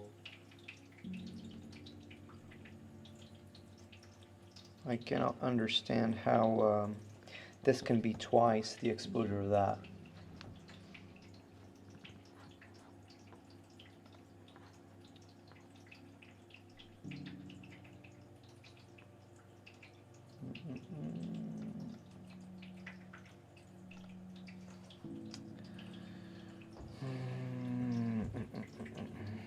Trying to grasp.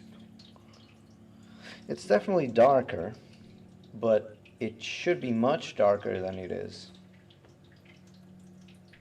It really should. It really, really should.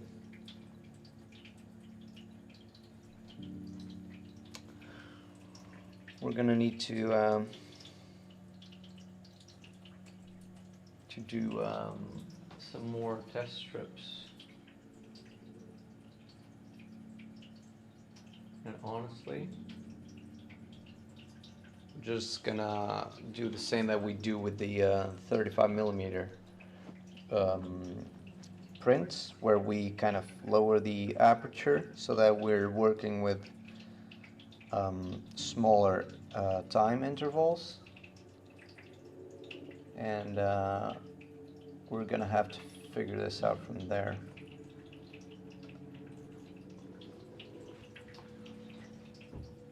So that is 30 seconds. We know that it is, so 15 each, 15 with filtration and 15 without. And we know that we want darker than that.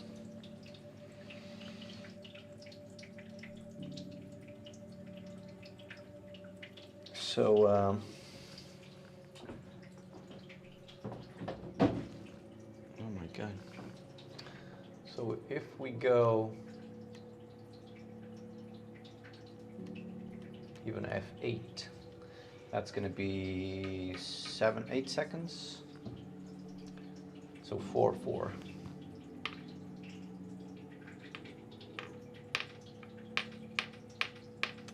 I think we're going to do at F8, we're going to do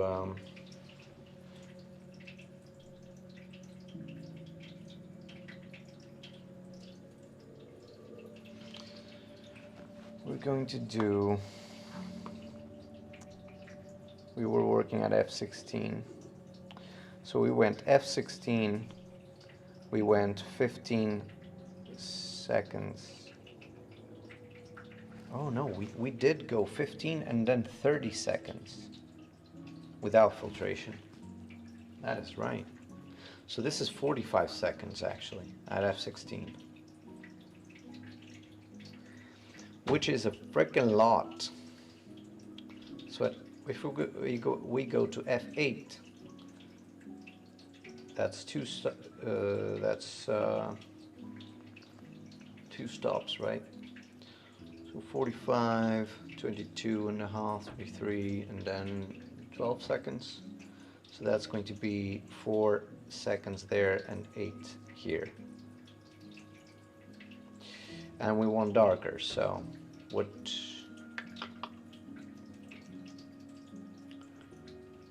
I want to go 4 seconds with filtration, and then 8, and then increments of 2 up until probably like 16 seconds.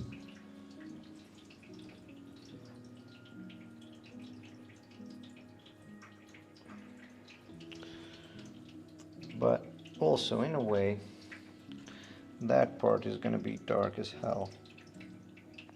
This back down part there, just below that, because it is already really dark. There's some information there, but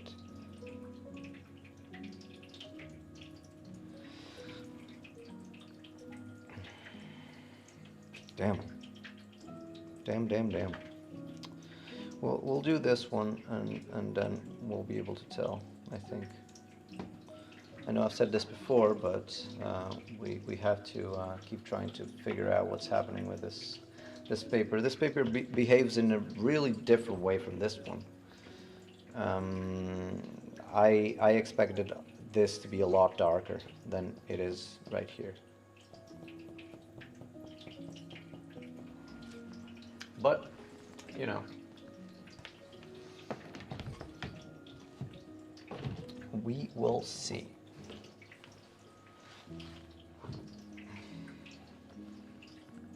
So at F8, it is at F8. We can do 4 seconds there and then 8. 4 seconds. 4 seconds with filtration. There we go. Okay, let's try this again. Ooh, this microphone is almost falling. Oh, go. There we go.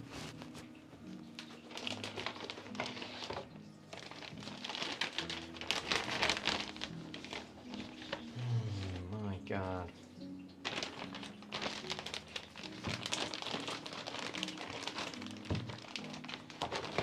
God cannot help you.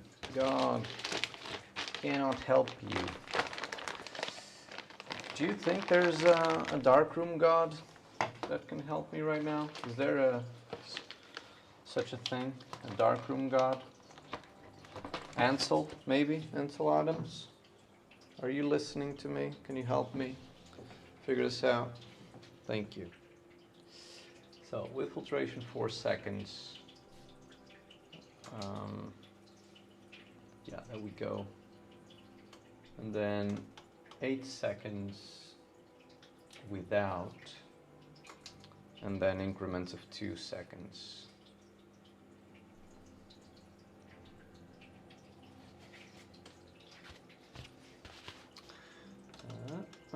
Oh. So there's 1. There's 12. There's 14. There's 16. There's 18. And there's 20. And if this doesn't give me an idea of what I need,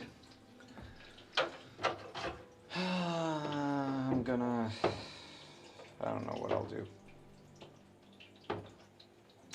I don't know what I'll do. But please work. But please work.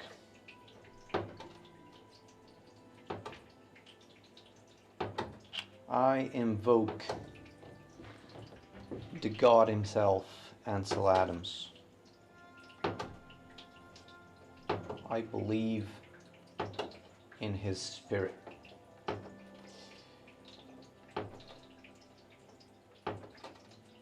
That is, no, that is really dark.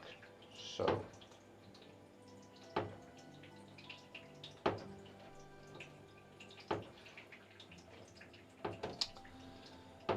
now everything there is dark, yeah, but we'll see.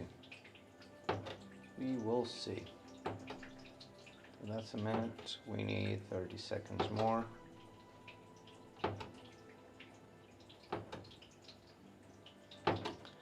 And then we can look at it.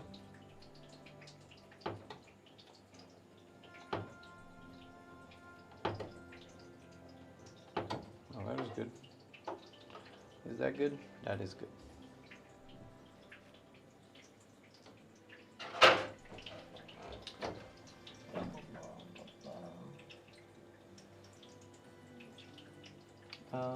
Do you like inky blacks in shadow, or you're more detailed shadow person? I usually tend to prefer like a really dark, really deep blacks in some parts of the image. I kind of prefer that the shadow areas are darker, and then the brighter areas are darker as well. So not close to white.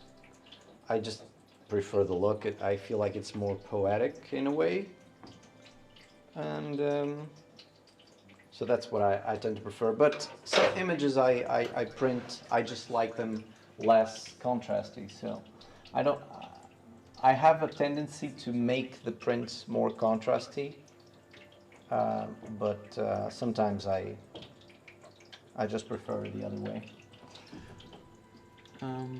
Photography teaches patience and Perseverance, definitely. Well, to be fair, photography used to teach patience and perseverance, but nowadays you can click a button and have an image ready to share on social media. So there's not there's not a whole lot of patience there, to be quite honest. But the analog processes still do.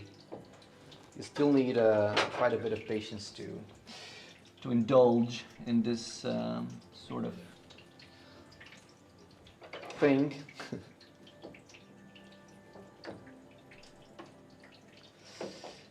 It's fun, though. It's really fun. But you know, you gotta like it, and as you said, gotta have some patience. All right, let's look at it. Oh, but that's more like it, though. That's more like what I want. I think we'll be able to judge based on this.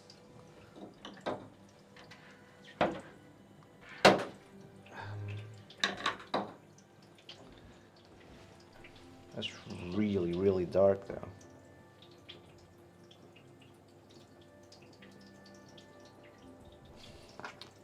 Compared to that, it's even darker than here. What I did was I did 4 and 8 seconds, right? Yeah, I did 4. The lower is 4 and 8, which again is weird, because I think that this is that exposure, but with a different aperture.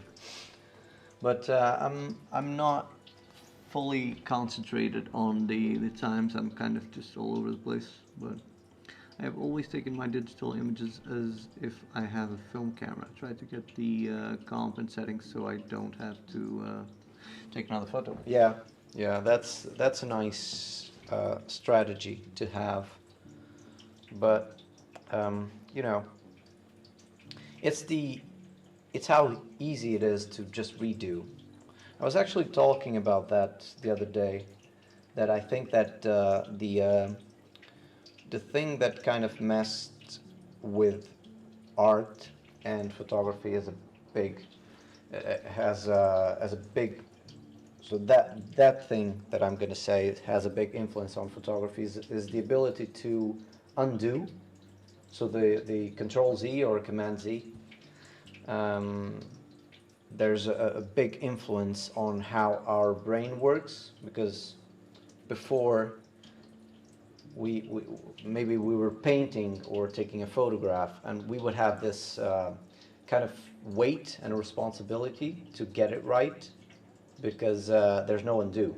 If you want to redo that, you have to do it all over again. So it's not a simple step to just go back. So you cannot simply just try something and not have to deal with the consequence of redoing something. So you can just undo. And I think that messed up with our brains in a way that, I don't know, I feel like the way that we do art nowadays is just so different, and I don't enjoy it as much. Um, I feel like the easiness of it, how easy it is, just took a little bit out of the process of making a one-of-a-kind piece.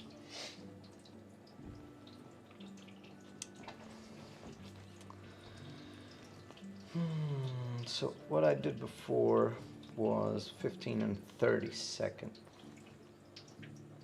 Wait a second.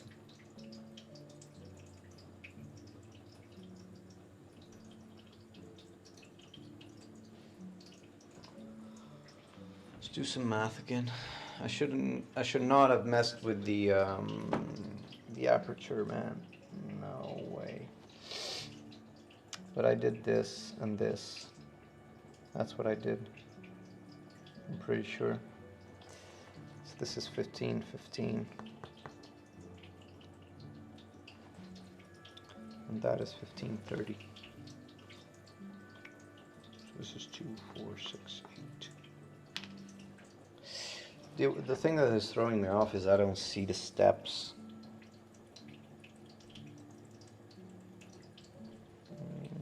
I mean, do I see them? I don't see the steps.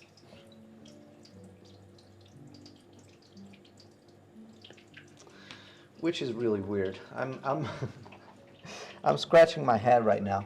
If you cannot tell, just trying to figure out what is happening right here. This shouldn't be like this, unless, I mean, this is pretty opaque. Yeah. What is happening?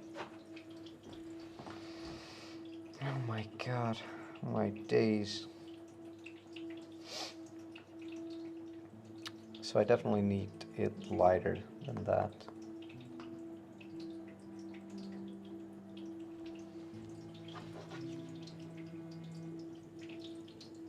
Well, to be fair, that is pretty close to that.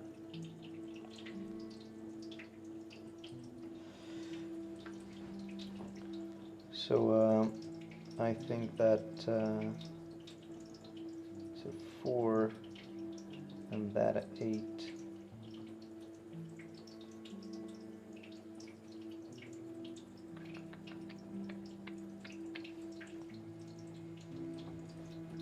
I think I'll do, so this is going to be 4, 8, 16 seconds.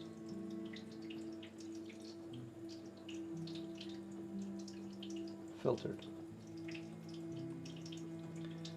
And then I'll do, so I can do 15 here. And then I'll do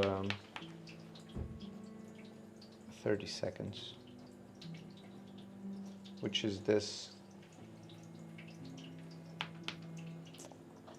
right there, which is like up there. And maybe that's right, you know, maybe that is what I want. Maybe it is, maybe it isn't, who knows, but I'm gonna make a full print and kind of judge from that, because this is a lot of test strips, and I'm not gathering the information that I thought I would. So this is, I went all the way to 20 seconds, which is 14, which is a minute. Which is a minute. That's a minute plus the 15 seconds at f16, which is clearly too much. But this is 30 seconds. This down here, which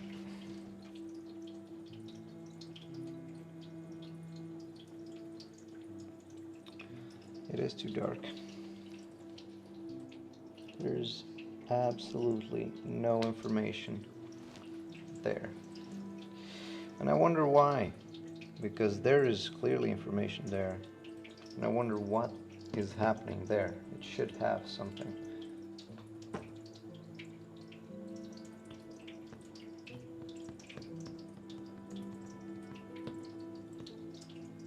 There's something there though.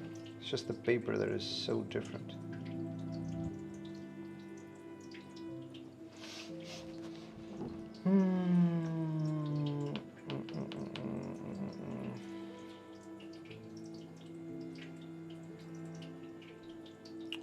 Let's try and do a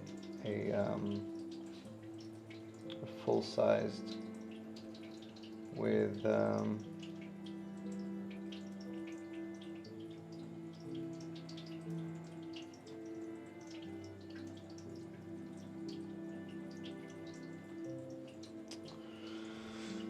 I'm so torn. What to do, what to do.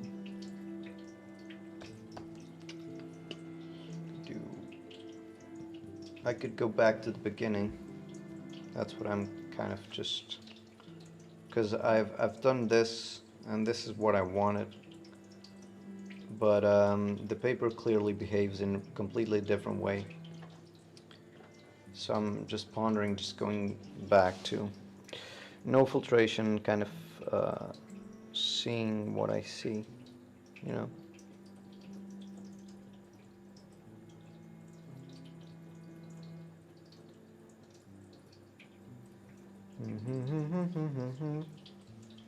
Which is 8 seconds.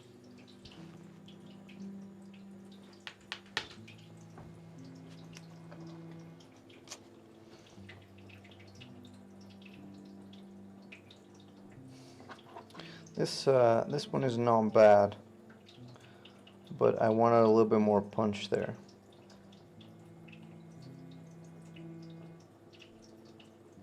And I could burn it, but I would have to print the whole thing and then decide where I need to burn. I cannot just decide now wherever I need to burn.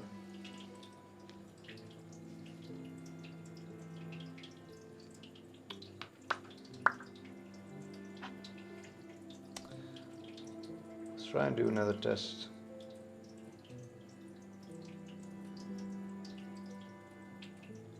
I don't see the steps that I did on the Enlarger, and that's the thing that is pissing me off.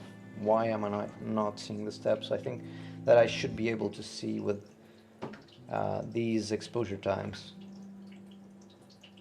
And I don't think, I'm pretty sure I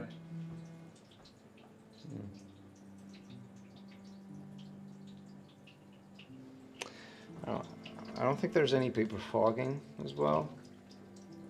There's definitely something. This hasn't been fixed enough, but that's a whole different thing.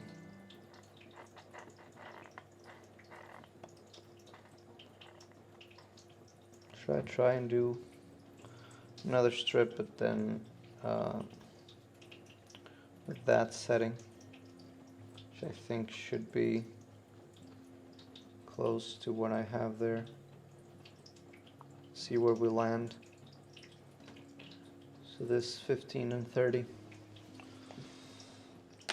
Oh. Let's go to F16. Let's do 30 without filtration, and then 15 with filtration.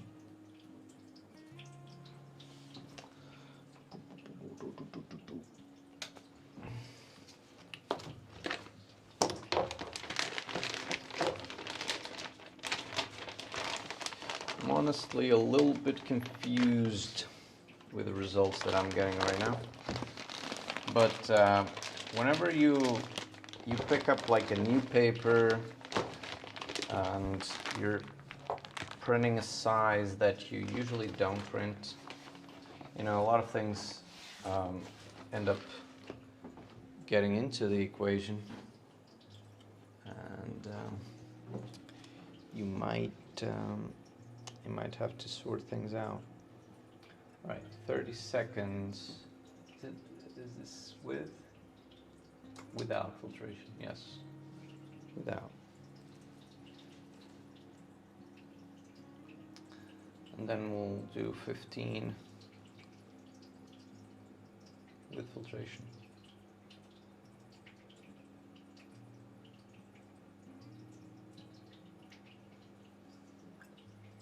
And then we'll do a full-sized print.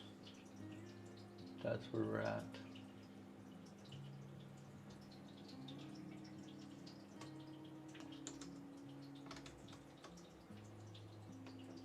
Because I've been at it for quite a long time.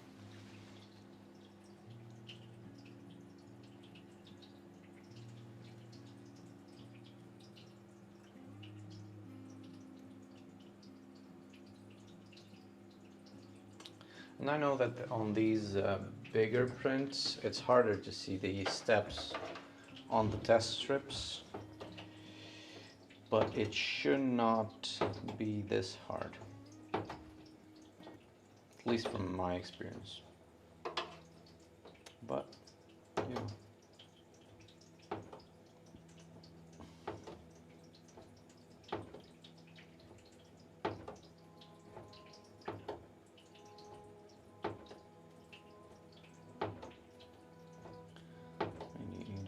One more minute.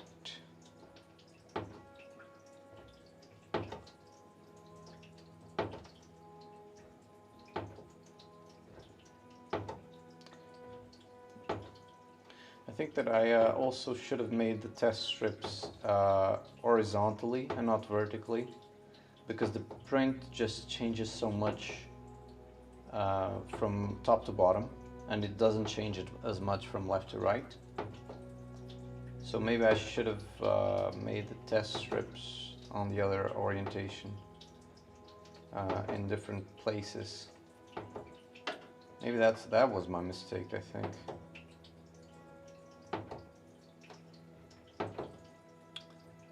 That was my mistake, I think. But we'll see how this one turns out. I think this is probably pretty close to what I want.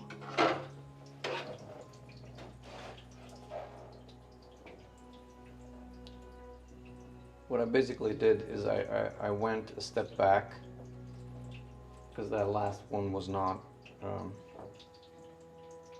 good. So I went a step back and redid my last step.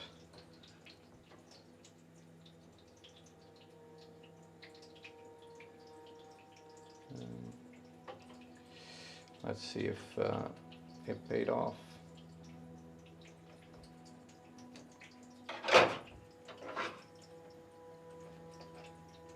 All right, let's leave it for a minute there. 44, minute and a half, even.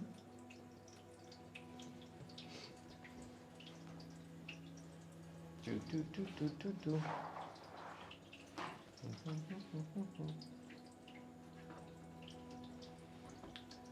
I hope it's enjoyable for you guys to see the struggles, because for me it's peaceful anyways. I'm just here trying to figure something out.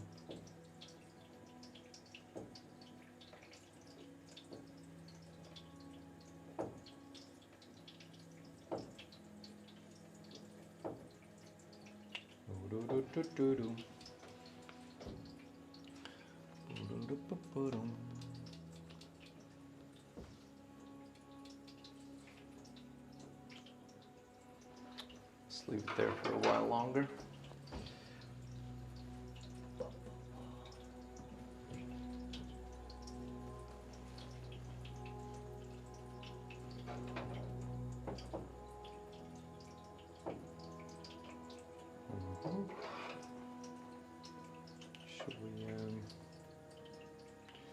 Check it out. Turn the lights on. Oh, okay. Okay, okay, okay, okay. I can fuck with that. I think. I think. We'll see. We will see. Okay. Let's put it here. Side by side. Oh yeah, okay, I see. Yeah, this is basically the same. Test strips are godsend. They are, but sometimes they're hard to figure out because I've noticed that I've made the test strip like that. I should have made it like that and like that. I would probably be able to tell much more. It's just my brain is not working properly because the print changes so much from top to bottom that you cannot, even when you do the steps, you cannot see too much happening because it's just the image that changes so much. But this, so I went back. This is obviously too dark. So I went back a step and I did this sort of this exposure, but on a full strip, and I enjoy it much more.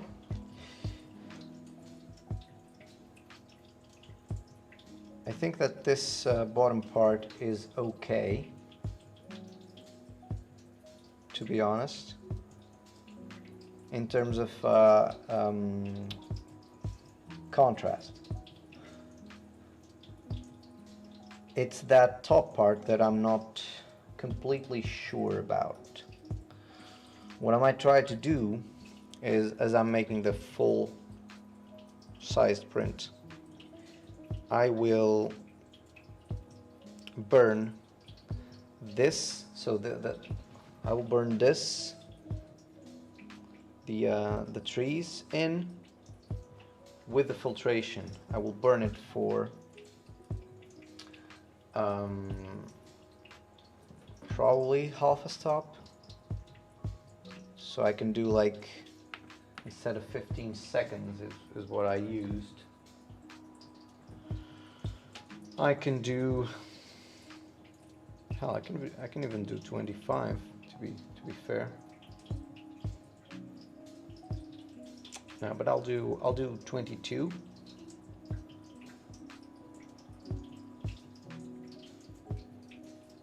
So I'll add half of the exposure time, just to burn that thing, that top part. And do I want to dodge this bottom part a little bit is the question, because from what I can see right here, there's not a whole lot of detail, and there should be a little bit. But if I were to dodge, I would have to dodge only this triangle, because the fence is good as it is down there and up here as well. This part, this strip is a little bit too dark, I think, at least from this little bit, but it's a compromise that I'm willing to make, because I also feel that here we could have a little bit more contrast in.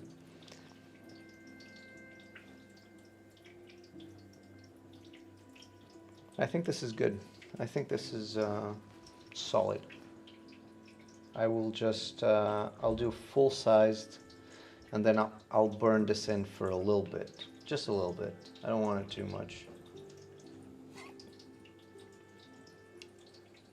Alright. Sounds like a solid plan. Let's do this thing. Full-sized.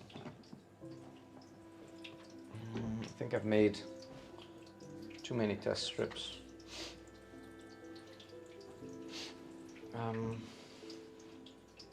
But yeah, sometimes just making a decision is hard. Just making a decision is really hard. Okay, let me make sure that this is working. It is. And now we'll do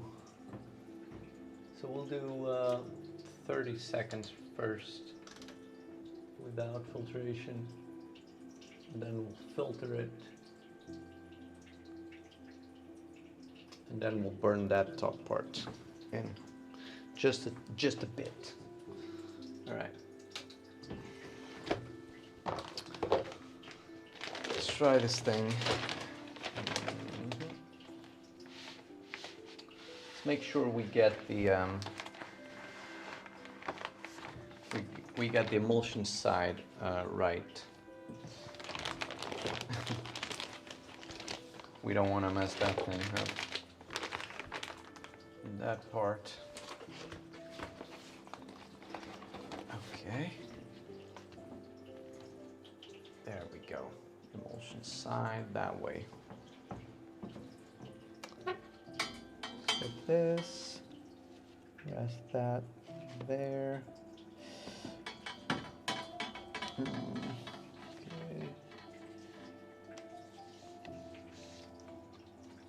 Is it where it's supposed to be? I think so. Oh, now it is. Okay. Good. Let's get something to... It's gonna be a nice... Okay. Oh. That's not. So let's fan that so there's no dust kind of setting on the paper. And then we'll do 15 seconds.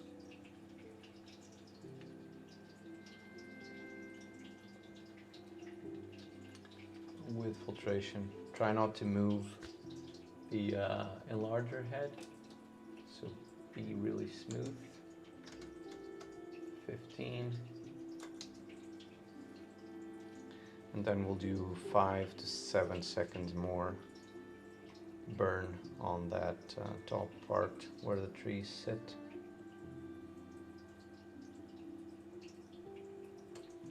All right. So we're gonna do 1 and 2 and 3 and 5.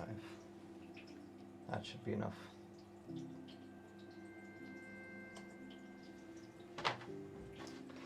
Okay, let's develop this thing. See if we messed up or not. Hopefully not. Fingers crossed. Fingers crossed this is going to come out just as we want it to come out. Come on. Every bit of developer. Alright, 1 minute and a half counting.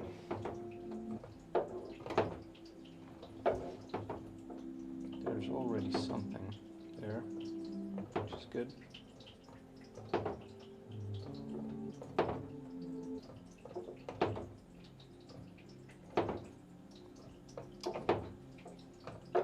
There's a nice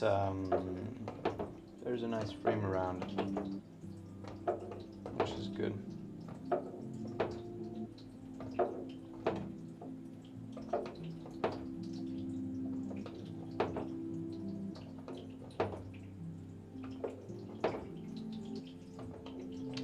Moment of truth. Will this look good? It sure looks like it's nice, but you can never fully tell.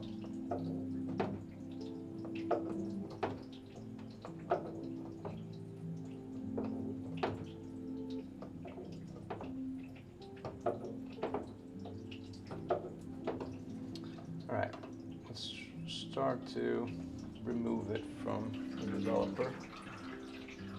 Let it drip a bit.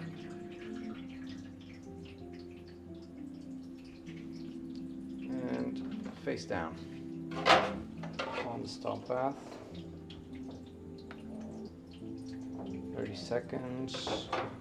Then we'll fix it for a minute and a half. You can do it. Thank you. Thank you for believing in me. Thank you.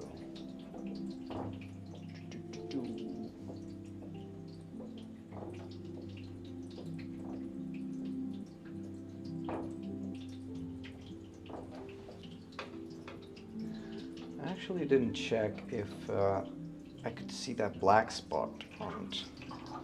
And I think I can.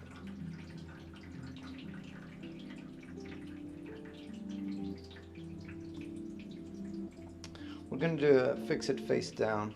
Just make sure it's fixed properly. And then we'll turn on the lights. So a minute and a half. It sort of only needs 1 minute, but I'll fix it for a little bit more.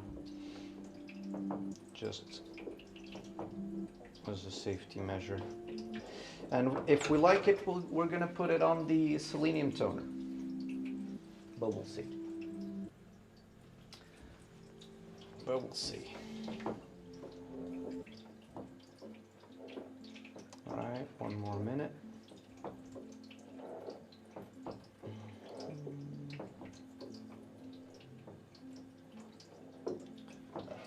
And we're going to get these test strips out of the way, and we're going to sit the full print right here, which is going to look really good. And if I get this print right, I'm going to be really happy for today.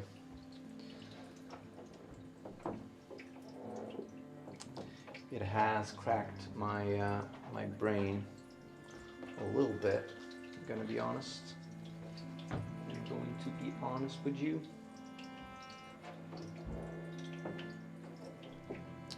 Alright, that should be fixed.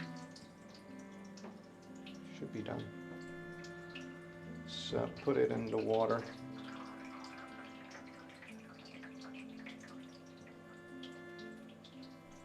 Before we boom. Alright. Oh, almost doesn't fit the thing. Alright, moment of truth. Oh, I think it looks nice though. I think it does look nice.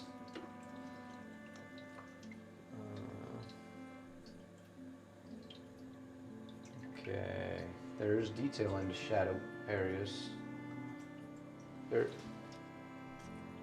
It seemed like there was no detail on the shadow areas, but now with a full size print, I can see detail there. Now, let me just squeegee this so we can look at it properly. We don't want to look at it wet. Let's get these out of the way. And I have no room to put them, but just leave them. I don't want to put them in the bin just yet, because I want to take some notes and we might need them. Alrighty. Alrighty. What is the thing? What is the thing? Okay. Let's try and look at it properly. Let's actually compare it with the smaller one. The paper has a little bit of a tone to it already, a warm tone to it. If you compare it to this, which is much cooler. There's a lot more detail in the shadows, yes. Which I really enjoy. Some parts are a little bit too dark. There's some detail that you cannot see on the GoPro though. But there's detail here which I'm quite happy about. There's detail there. And I think we actually improved from this. It's a little bit more punchy. I could try in the future to do a little bit less contrasty print and see how I like it, but I like it more than this. And I think that the fact that we burned the trees in the top is was actually a really nice plan, because I like that they're a little bit more contrasty as well. I don't know. Let me know what you guys think. The warmer tone is nice too. Yeah, I really like it. Usually what I do with this is I put it on selenium until it has a little bit of a tone. So this is the same paper as that, but you can see like it's considerably warmer. But with this one, I will not make it sit on the toner as long, because I don't want it any warmer than it is right now. So I'll just tone it for archival stability for like 10 or 15 minutes and call it a day, because I also don't want the shadow areas any darker, and the toner kind of does that as well. So overall, I'm happy with the final results. I think that in the future I'm gonna try to make another version of it, but for now I think this is really cool. And the paper, I had forgotten about this paper, but it's really, you have to be really careful because the emulsion and kind of the fiber of the paper is really I don't know, it seems like it's really fragile. So you really need to handle it carefully and then frame it, because yeah, it needs to be protected. The comp is fantastic. Thank you so much for the feedback and the kind words. All right, I'm gonna put it on the toner for a little bit.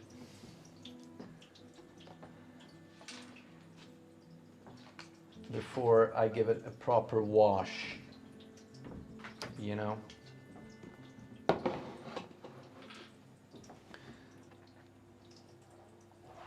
I think it will fit here, just barely, but it will fit there.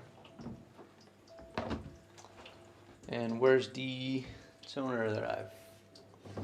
Well, there we go. Oh, there's a hair there. We don't want that.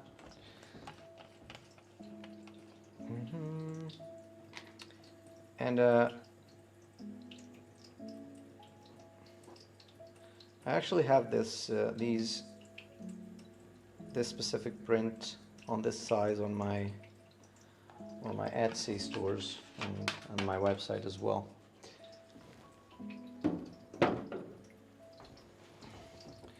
And I had made the smaller version, but I had never made the bigger version, which now I will make some notes and put the settings in. So whenever I need to make another one, I'll have the settings dialed in. Really happy with this. Really happy.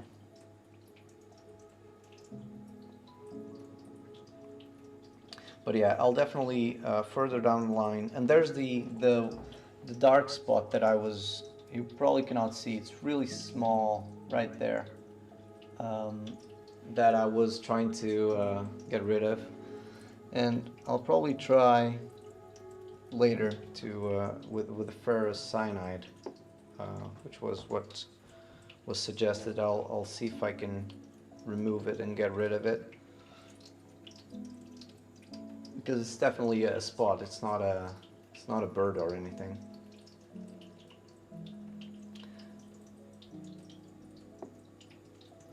But yeah, I'll definitely make another one further down the line. You mean the bird? Yeah, yeah, I mean the bird. Just just pretend that it's a bird. It's almost you can almost it's you really have to look at it in detail to be able to see it. It's the size of a leaf from the tree, but you know, I'm a little bit picky, maybe a little bit too much when I look at final things, and I really want to make them perfect, but sometimes you just need to let it go, you know. But I'm really happy that there's not a spot of dust. I cannot see a spot of dust almost anywhere.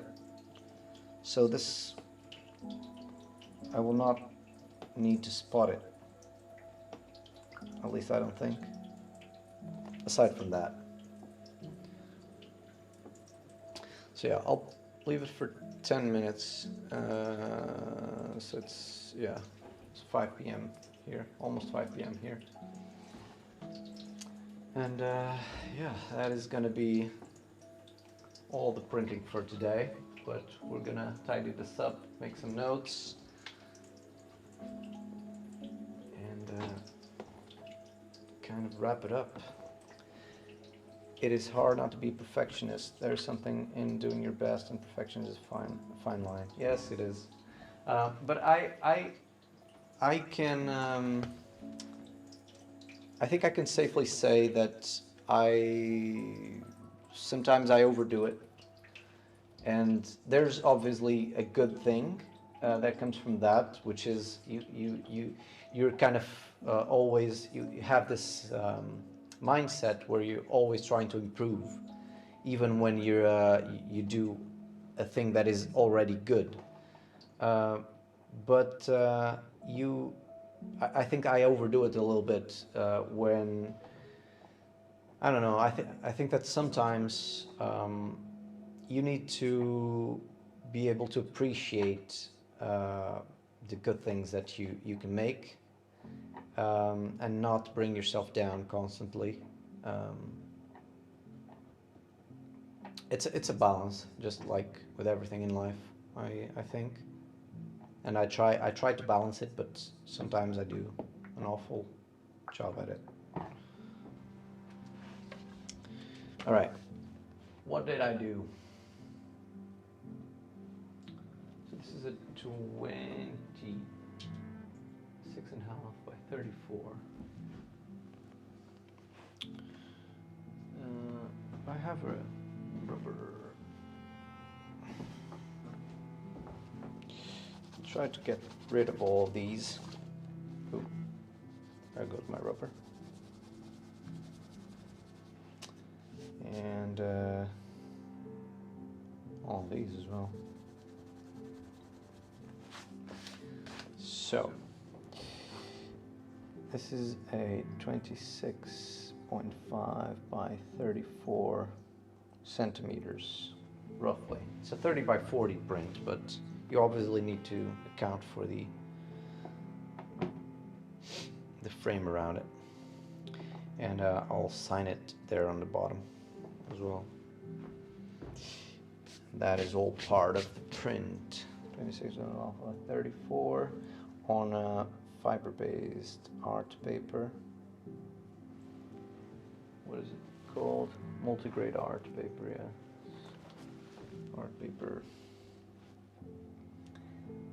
And I did F16.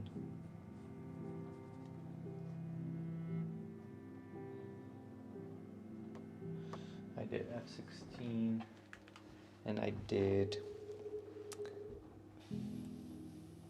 15 seconds at 65 magenta, and then 30 seconds at no filtration, so 0 magenta, and then I burned the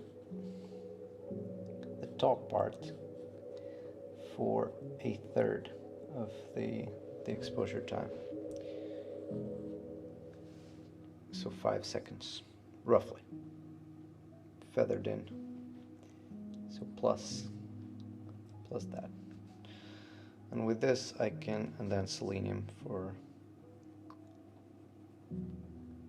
4:30, for 15 minutes. That's what I'll do. Be able to replicate it whenever I want.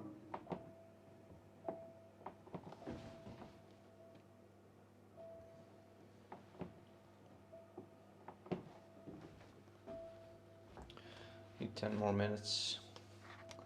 All right, that's the thing done. Happy with how this turned out. Really happy. I should actually check these. Oh, I see what's wrong. Do I see what's wrong? So the multi-grade, the grading behaves differently depending on the paper that. Let's see if this has that. No. I'm gonna have to compare these. Try to understand why I was having a little bit weird results, because I'm not familiar with this paper. And Durst Max 170 magenta, so 170 magenta is a grade 5. That's pretty similar. Oh no, it isn't. Oh, I see what's happening. So I'm pretty sure, so if I use no filtration on this enlarger, I'm actually printing at grade 2. And I feel like, I'm pretty sure that on this paper, which is the smaller one, this paper, it's a glossy kind of finish as well, but I'm pretty sure that no filtration on this enlarger means it's grade 0. And that's why I was having mixed results, I believe. But I will have to confirm these values for this paper. I don't have this this sheet, the technical sheet for this paper. But it will be nice to compare these.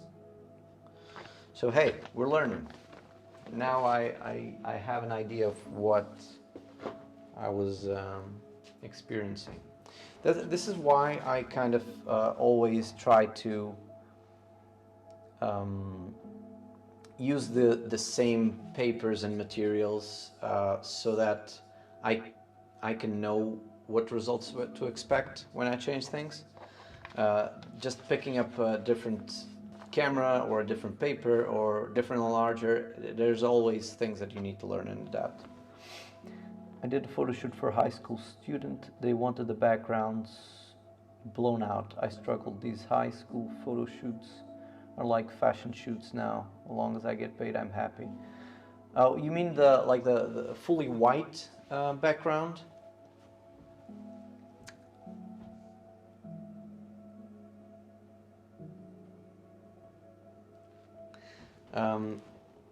If you mean like a fully white background, yeah, I have a background on fashion. I've shot a lot of fashion. A couple of years back, almost pure white. Yeah, it's kind of hard to achieve because especially digital cameras nowadays tend to always. You shot on digital or analog? We were at a beautiful location, Water Beach area. But you had like a white background, or you mean like the background, the natural background had to be blown out? On digital, okay.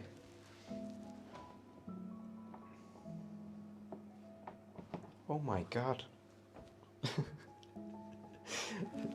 This popped out. It's from the microphone.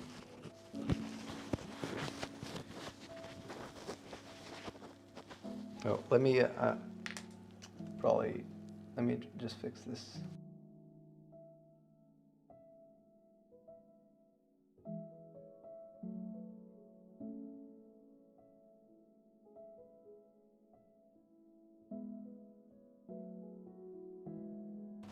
Hopefully this is not going to come out again. Just sky blown out, washed out look. Oh, I see what you mean. Yeah. It's hard to, especially when you're doing fashion. So you kind of have to balance like the skin tones, and not have them blown out as well. So I know what you mean. It's hard to and that's kind of a little bit of a weird request. To be fair, I don't know. At least to me it is. Ended up using 3 cameras, and she liked the one from the cheapest camera. Yeah. Well, you know, those cheaper cameras tend to the sensors tend to um, interpret the light in a very different way. So, I mean, what was that cheapest camera that you used?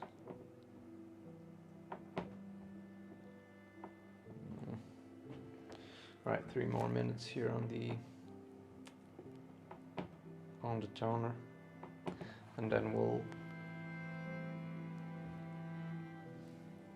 go for the Pentax KP. Right, let me actually check what that camera is, because I'm not sure. Pentax KP. Oh, okay. So it's an SLR, but it's like an old SLR. DSLR, yeah. There's some of those older cameras. I think that the sensors actually behaved much better than the newer sensors. At least in terms of skin tones, especially. I remember having those Nikon. The first Nikon DSLRs had beautiful skin tones, and I feel like nowadays not as much. At least that's my opinion.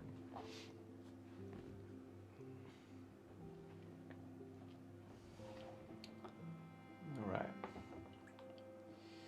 Let us put this in the washing, and we'll try to get to hold it and do the thumbnail for the video for later.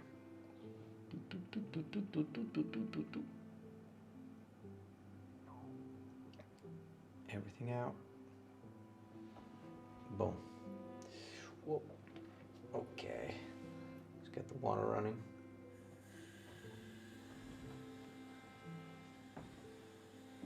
And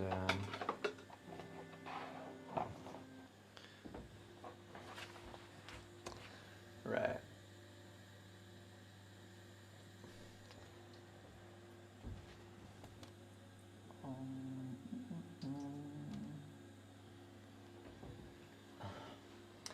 I am not full frame. I just stopped with the gear now. It's working with limitations. I'm just enjoying the process. Well, you don't need full frame, do you? It's the camera that I have. It's a GH7. It's the camera that I use for. You can actually see it. It's right there. You probably cannot see it, but it's over there. And it's a Micro Four Thirds camera. It's the camera that I use for especially video shoots, but also photography shoots.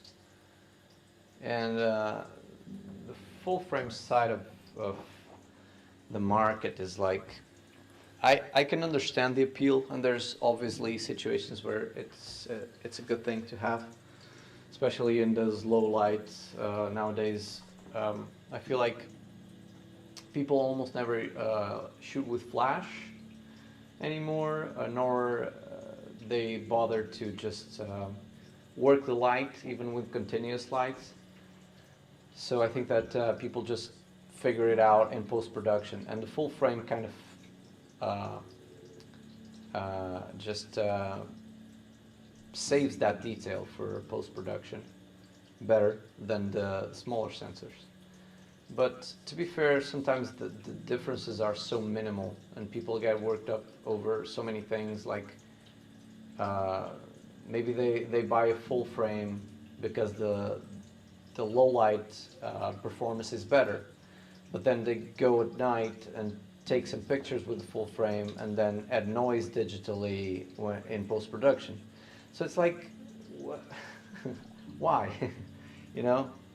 So, I don't know. It's just one of those technical aspects that the camera manufacturers like to list and people like to look at and be like, okay, I need this, and they convince themselves that they need it. But at the end of the day, it's just, what is the saying? It's on the eye of the beholder, something like that. I don't know if it's even the right saying, but I know that there's a saying, like, it's basically saying that it's in the eye of the photographer. That's what matters in the end, not the megapixel count or the size of it. It's not the size of it that matters. It's not about the size. I think that's what that's a takeaway from today's stream. It's not about the size.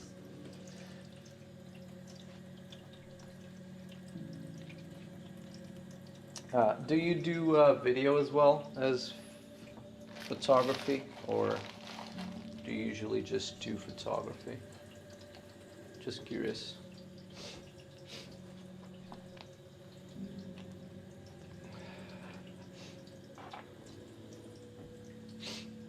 For film cameras, I am in the zone focus and rangefinders. Oh, that's sweet. I've never shot too much with rangefinders, but I really like the zone focus, especially for street things, street photos. So fast. What rangefinder do you have?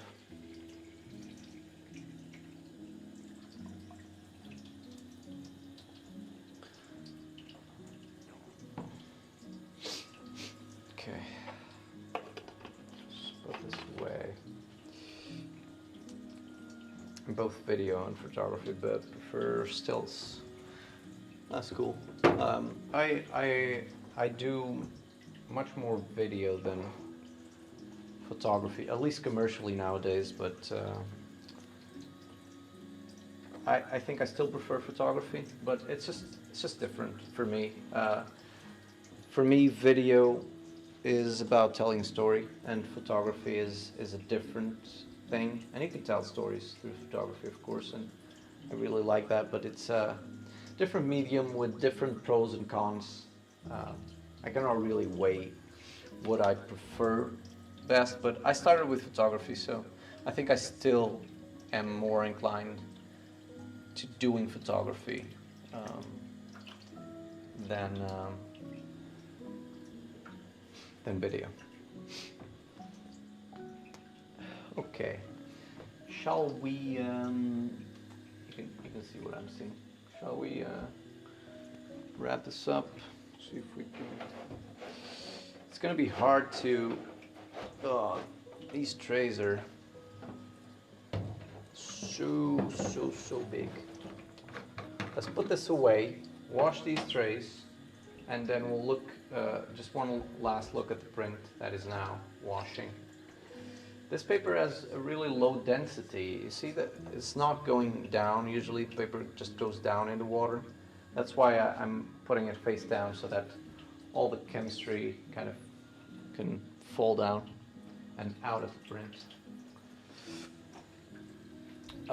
Konica Auto S2, Ricoh 500, and a 35. Have a half frame Mercury too. Oh, that's sweet. That's a nice collection. I have far too many film cameras that sit on shelves. That is my fault. It's gas, right? It's the gear acquisition syndrome. I feel like every photographer kind of has it in a way, and has gone through a phase of serious gas. Uh, right now, I actually am out of that phase because the only cameras that I own are, well, besides from that digital camera and this GoPro, are a Chamonix 45, which is uh, my main film camera, I would say. That's what I shoot almost everything with. And I have a 120 film back as well for it. And I have no 35mm camera. And I have, oh, I have a 6x6 that I've picked up because I found it at a thrift store for really cheap. The guy said it wasn't working and I kind of bought it, but that's pretty much it. I have about 4 Super 8 cameras and several 8mm film cameras. That's pretty nice. Oh, I have one Super 8 as well that I've had for quite a long time. I've never used it, never tried it, but it's a Nikon R10, which someone told me that it's pretty much like the Rolls Royce of Super 8 cameras. It's pretty sweet, actually. I'll bring it one day into Darkroom and I'll show it. Well, we can have a look at it. I really like the aesthetic of that camera. But what do you own any Canon Super 8 cameras? Is any of those 4 a Canon? My luck with Super 8 is they work, then they don't. They don't age well. Yeah, especially this Nikon R10 that I bought. The guy said it didn't work, and I bought it and I scraped the contacts of the batteries, and it's back to working again. So I think that those Super 8 cameras, they tend to gather a lot of I don't know what it's called, but it's like when you leave batteries inside the compartment for too long, you get that thing that messes with the contacts. Mostly Bell & Howell Kodak Keystone. Those Bell & Howells I've heard are really cool, but I've never tried. I've tried a Canon. I think it was an 814, I believe, but that was way back in the day.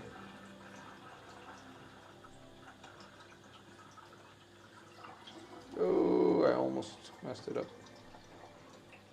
No. Good. All right. Fixer is good. Stop bath.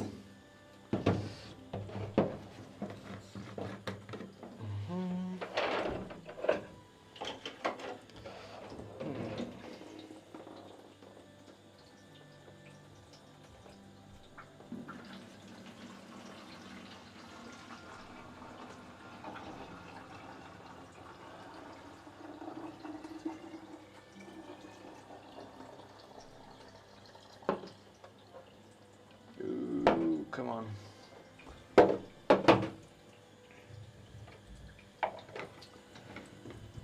Super 8 usually has gear issues. They made them out of plastic, they tend to crack, and it is just worth buying a new camera. The cost of fixing is horrible. Yeah, I feel like there's not many people that repair those Super 8 cameras anymore, so I know what you mean. They kind of, I think they kind of are, they mark like the separation between the times where cameras were built like tanks, and then because people were running and gunning with them, they started to be built with less durable materials, which is I think the reason that most of those just break and they stop working. Most can't be fixed. Yeah. Yeah. Which is a shame. I have no idea if the R10 that I have can be fixed or not. I have no clue. But it feels really sturdy. It doesn't feel like a plastic camera at all.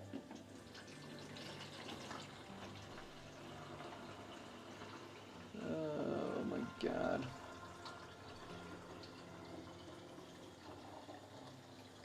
There we go. Got it.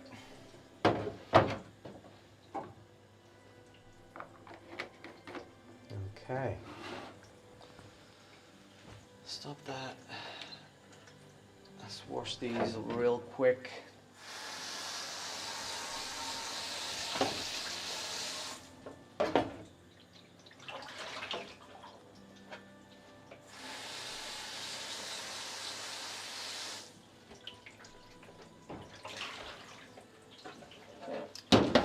Okay, that's one.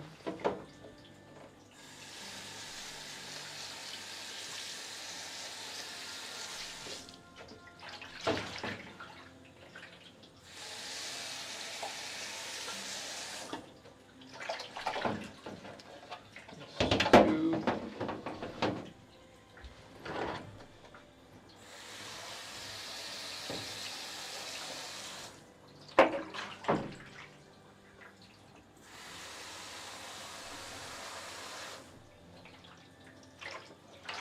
That's three. And I have this one as well.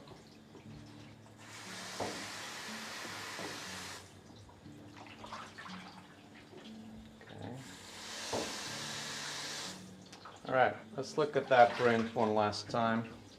I actually have to kind of make the thumbnail for this video as well. So we'll do a big reveal. I grew up with a family that shot slide film exclusively. I would like to shoot slide film again, but I'm not a home developer, and the cost of development mounting would be expensive. Yeah, it is really expensive. I only shoot slide film on 4x5, and actually on 4x5, the cost is practically the same when you account for the price of the film plus developing. It's practically the same when you compare it to negative, color negative. So I really like to shoot slides, and I have a couple just stored there, which are really cool. I really like to just put them on a light table and look at them, but you cannot print them in the darkroom. That's the worst thing for me. But they're really beautiful to see, to look at.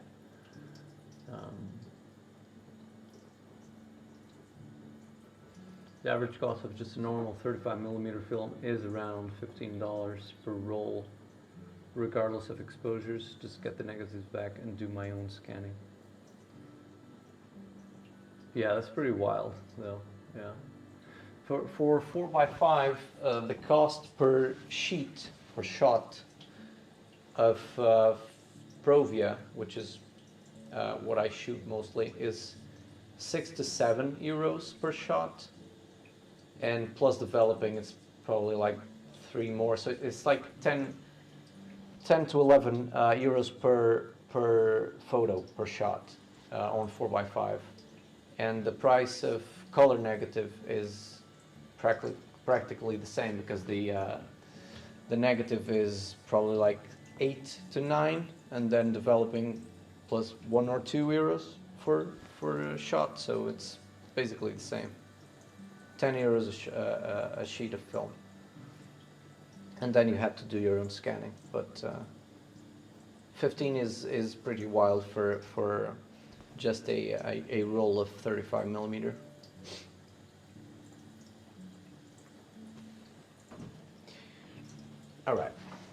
Alrighty, let's do the thing.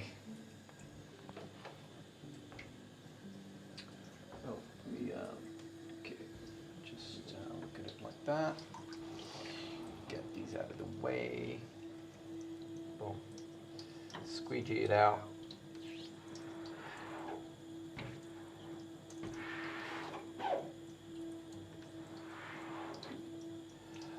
That's nice. That is nice. I really have to be careful with this this paper. I feel like it folds so easily as well. Oh, what's that thing? Oh, look at that. Look at that. It's actually better. It's the angle of light is not good, but when you do it, I want to do a thumbnail, so this will work for the thumbnail. And then I'll screenshot it. So that's what we did today. I hope that you can see the texture of the paper there in the top, especially on the brighter areas. Which is very granulated, kind of grainy, which I think it looks really awesome, to be quite frank. I just love this fiber-based matte paper. But that is it. See, shooting and printing color is much cheaper than black and white. Color paper is 10 times cheaper than film. Is it? I don't think it's that much cheaper here, to be honest, which is why I'm surprised, because here in Portugal, color paper, I don't know where you're from, but color paper is it's probably the same, I would say, per sheet of film, per size, as the foam paper. I only do color. Oh, I see. So you should in the Fuji Crystal Archive, or are you using the new Adox RE4 papers? I also really enjoyed printing in color, and I'll do some streams of color printing later down the line. We just don't have many film labs anymore. I'd rather not send out film in the mall. I like to work with locals. Oh, I see. Yeah, yeah. There's where are you in the world? I know that there's here in Portugal we have like 2, 3 really good labs, and then everything else is just meh, you know, just for developing and rough scans and even rough development.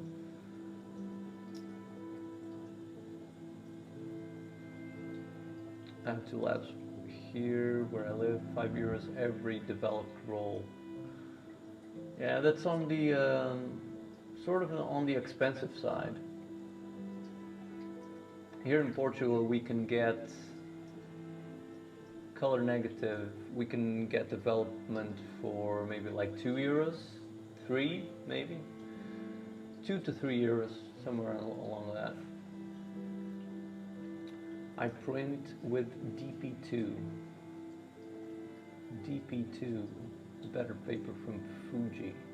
Oh, I see. I've never printed with that. The only color paper I have is this.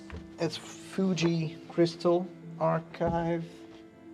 Yeah, you don't have the GoPro, but this is the kind of the only paper that I have, and I have another size as well, but it's all from Fuji Crystal Archive. It's the only paper that I've tried. I wanted to try the Adox one, see if I like it more, because I know that they have different. They have a matte option, and the ones that I have are glossy, which I don't like. Is that DP2 matte or glossy as well? By Nordphoto, a Germany site. Oh,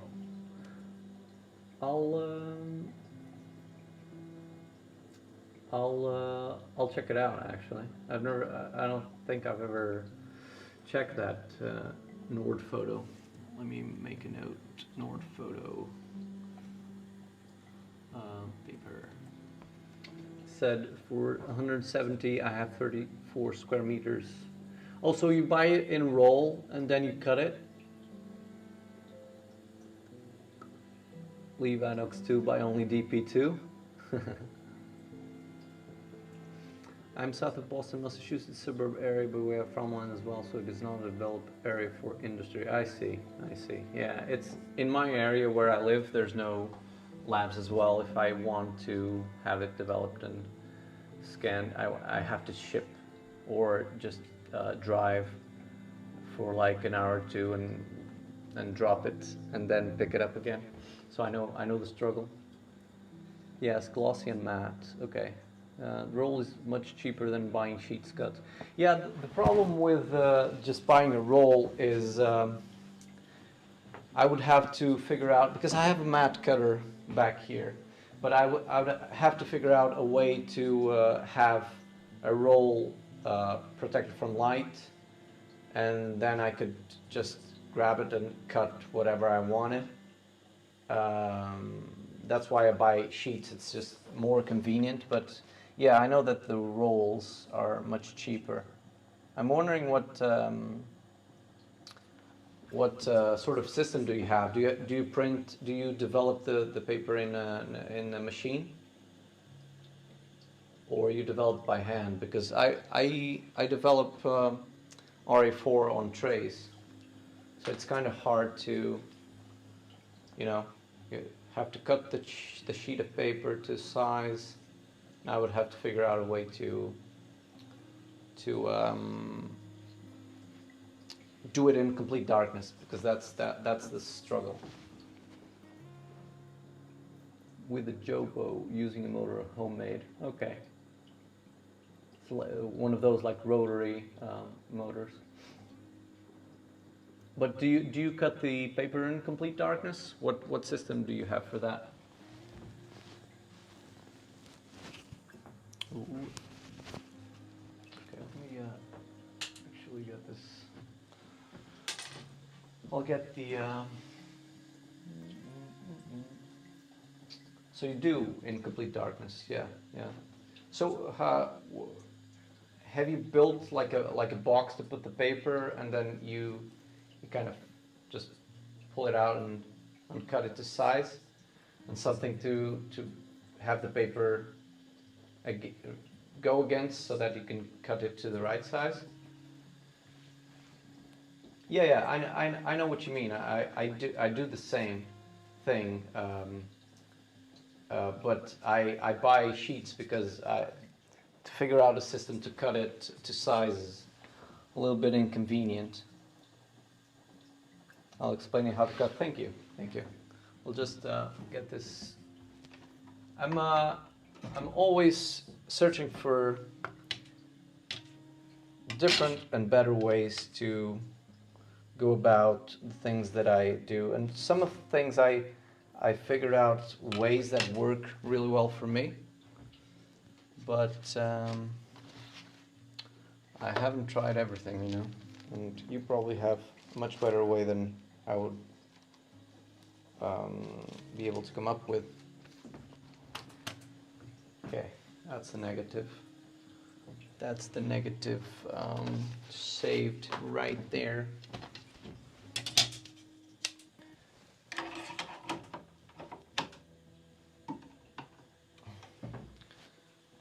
Let's actually end this by looking at some slides, because now you you kind of made me itchy to look at some slide film.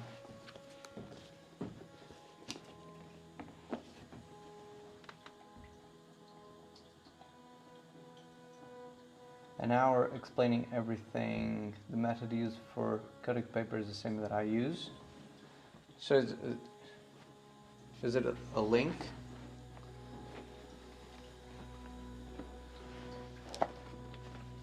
Are you going to send me a link. Is that what I'm understanding?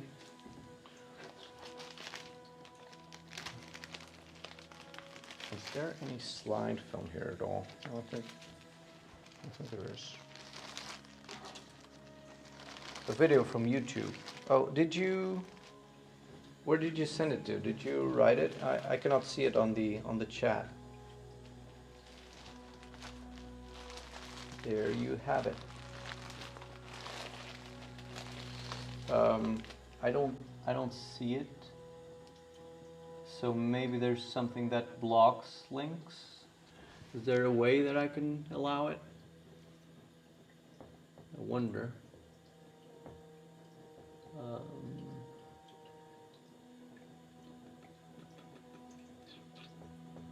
I'm not sure if. Okay.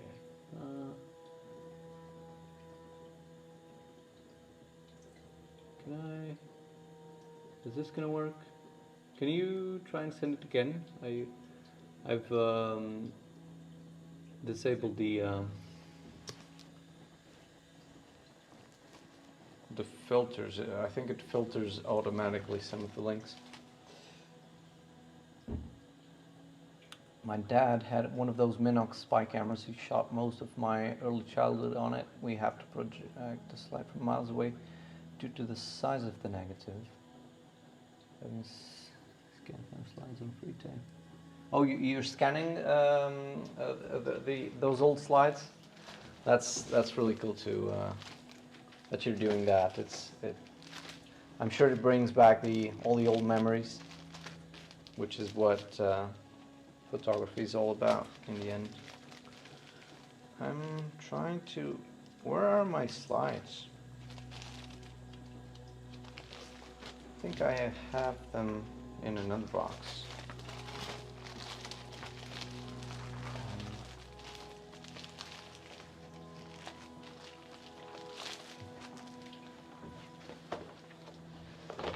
I think I have them in a box here somewhere. Ooh, but digging it out is gonna be a pain. But there was some slides that I really wanted to check out again. Oh no! Oh, come back. Arturo, if you're having trouble just sending the link, you can probably just let me know the name of the channel and I'll dig it out. If you would be so kind, I would really appreciate that. Look at that. Boop, boop. Some overexposed slides. Now that one is nice. It's from Spain. That's from Spain. That is. What's that? I wanted to look at some that are. That one is nice as well.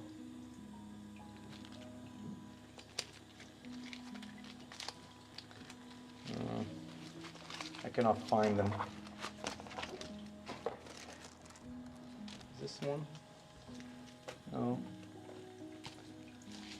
I think I have them stored somewhere else. I'll have to look at them another day. Anyhows, I think I'm gonna bounce. Oh, here they are. Oh, I had them in my hand this whole time.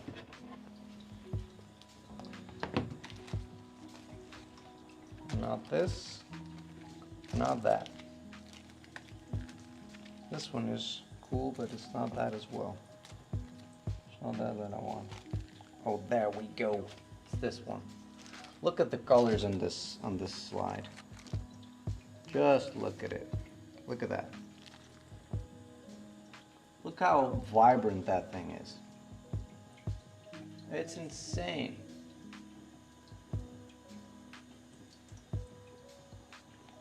Just insane. It's just, I don't know. This Brovia is really cool. I have a couple more, but some of these kind of got, you see this? This is from temperature and from a box that wasn't developed. I had it in, I was traveling in a van for a couple of months and I couldn't develop the film, so I had to carry the film back to Portugal. And there was a small box of like 10 sheets that are, yeah, that happened. But I really love slide and to look at them. Only put in YouTube Kodak's RE4 printing. Okay, and it's one of the first ones that come up. Oh, the channel is Korax 9939. Okay, thank you so much. I'll have a look at it, definitely, because I've been wanting to find a way to just get some decent paper and cut it to size. So you said it was 170 euros for how many meters was that?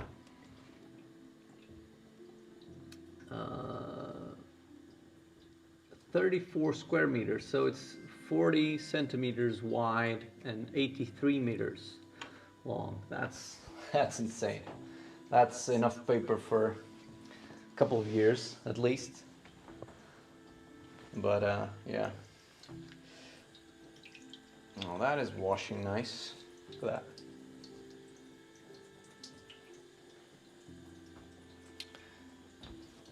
To compare, where's the other one?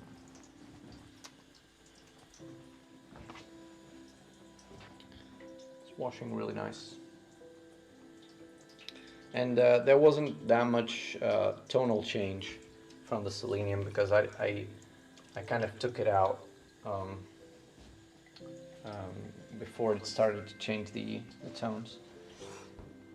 The comparison: black and white paper, 6 square meters for 102 euros. DP 34.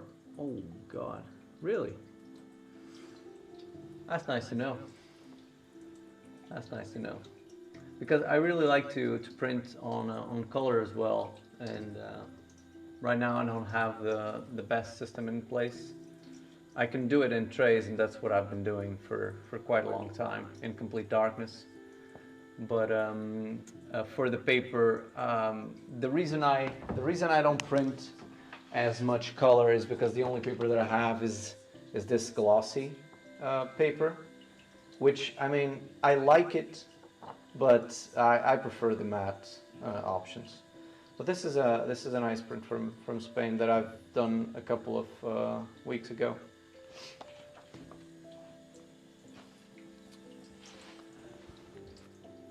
I'll send the info for Instagram. Thank you so much. I'll look into it whenever I'm done here, which I think I'm gonna wrap up. All right, I'll be going. We'll hopefully have some more RE4 printing streams in the future. I think I'll still need to figure out how I'm going to do that, because I have to be in complete darkness for quite a while, and I don't know if that works for a stream. I don't know if it's engaging enough, because here in the black and white kind of category, you can still see something with the safe light. But hopefully we'll try and make some RE4 printing streams in the future. But yeah, thank you guys so much for watching, for sticking by until the end. I really appreciate you just being here and chatting about all things photography. That's ultimately what I want, is to just kind of promote the joy of analogs and photography in general. So You've been sharing your channel with some of the people I know that are interested in film. Hey, thank you so much. Thank you so much. That really just goes a long way. That's the best way to just kind of get it out there. I'm trying to. I don't care about the numbers, you know, like the number of people. But I really wanted to build like a community of people that really appreciate the photography and these old processes. So thank you so much for that. I really appreciate that. But yeah, I'm gonna scoot off. So thank you so much for watching, everyone. Hopefully, I'll catch you in the very near future. I don't have a clear, strict schedule yet, but I'm trying to do these streams as much as I can. So yeah, thank you so much for watching, and I'll see you guys next time. Bye bye. See you guys.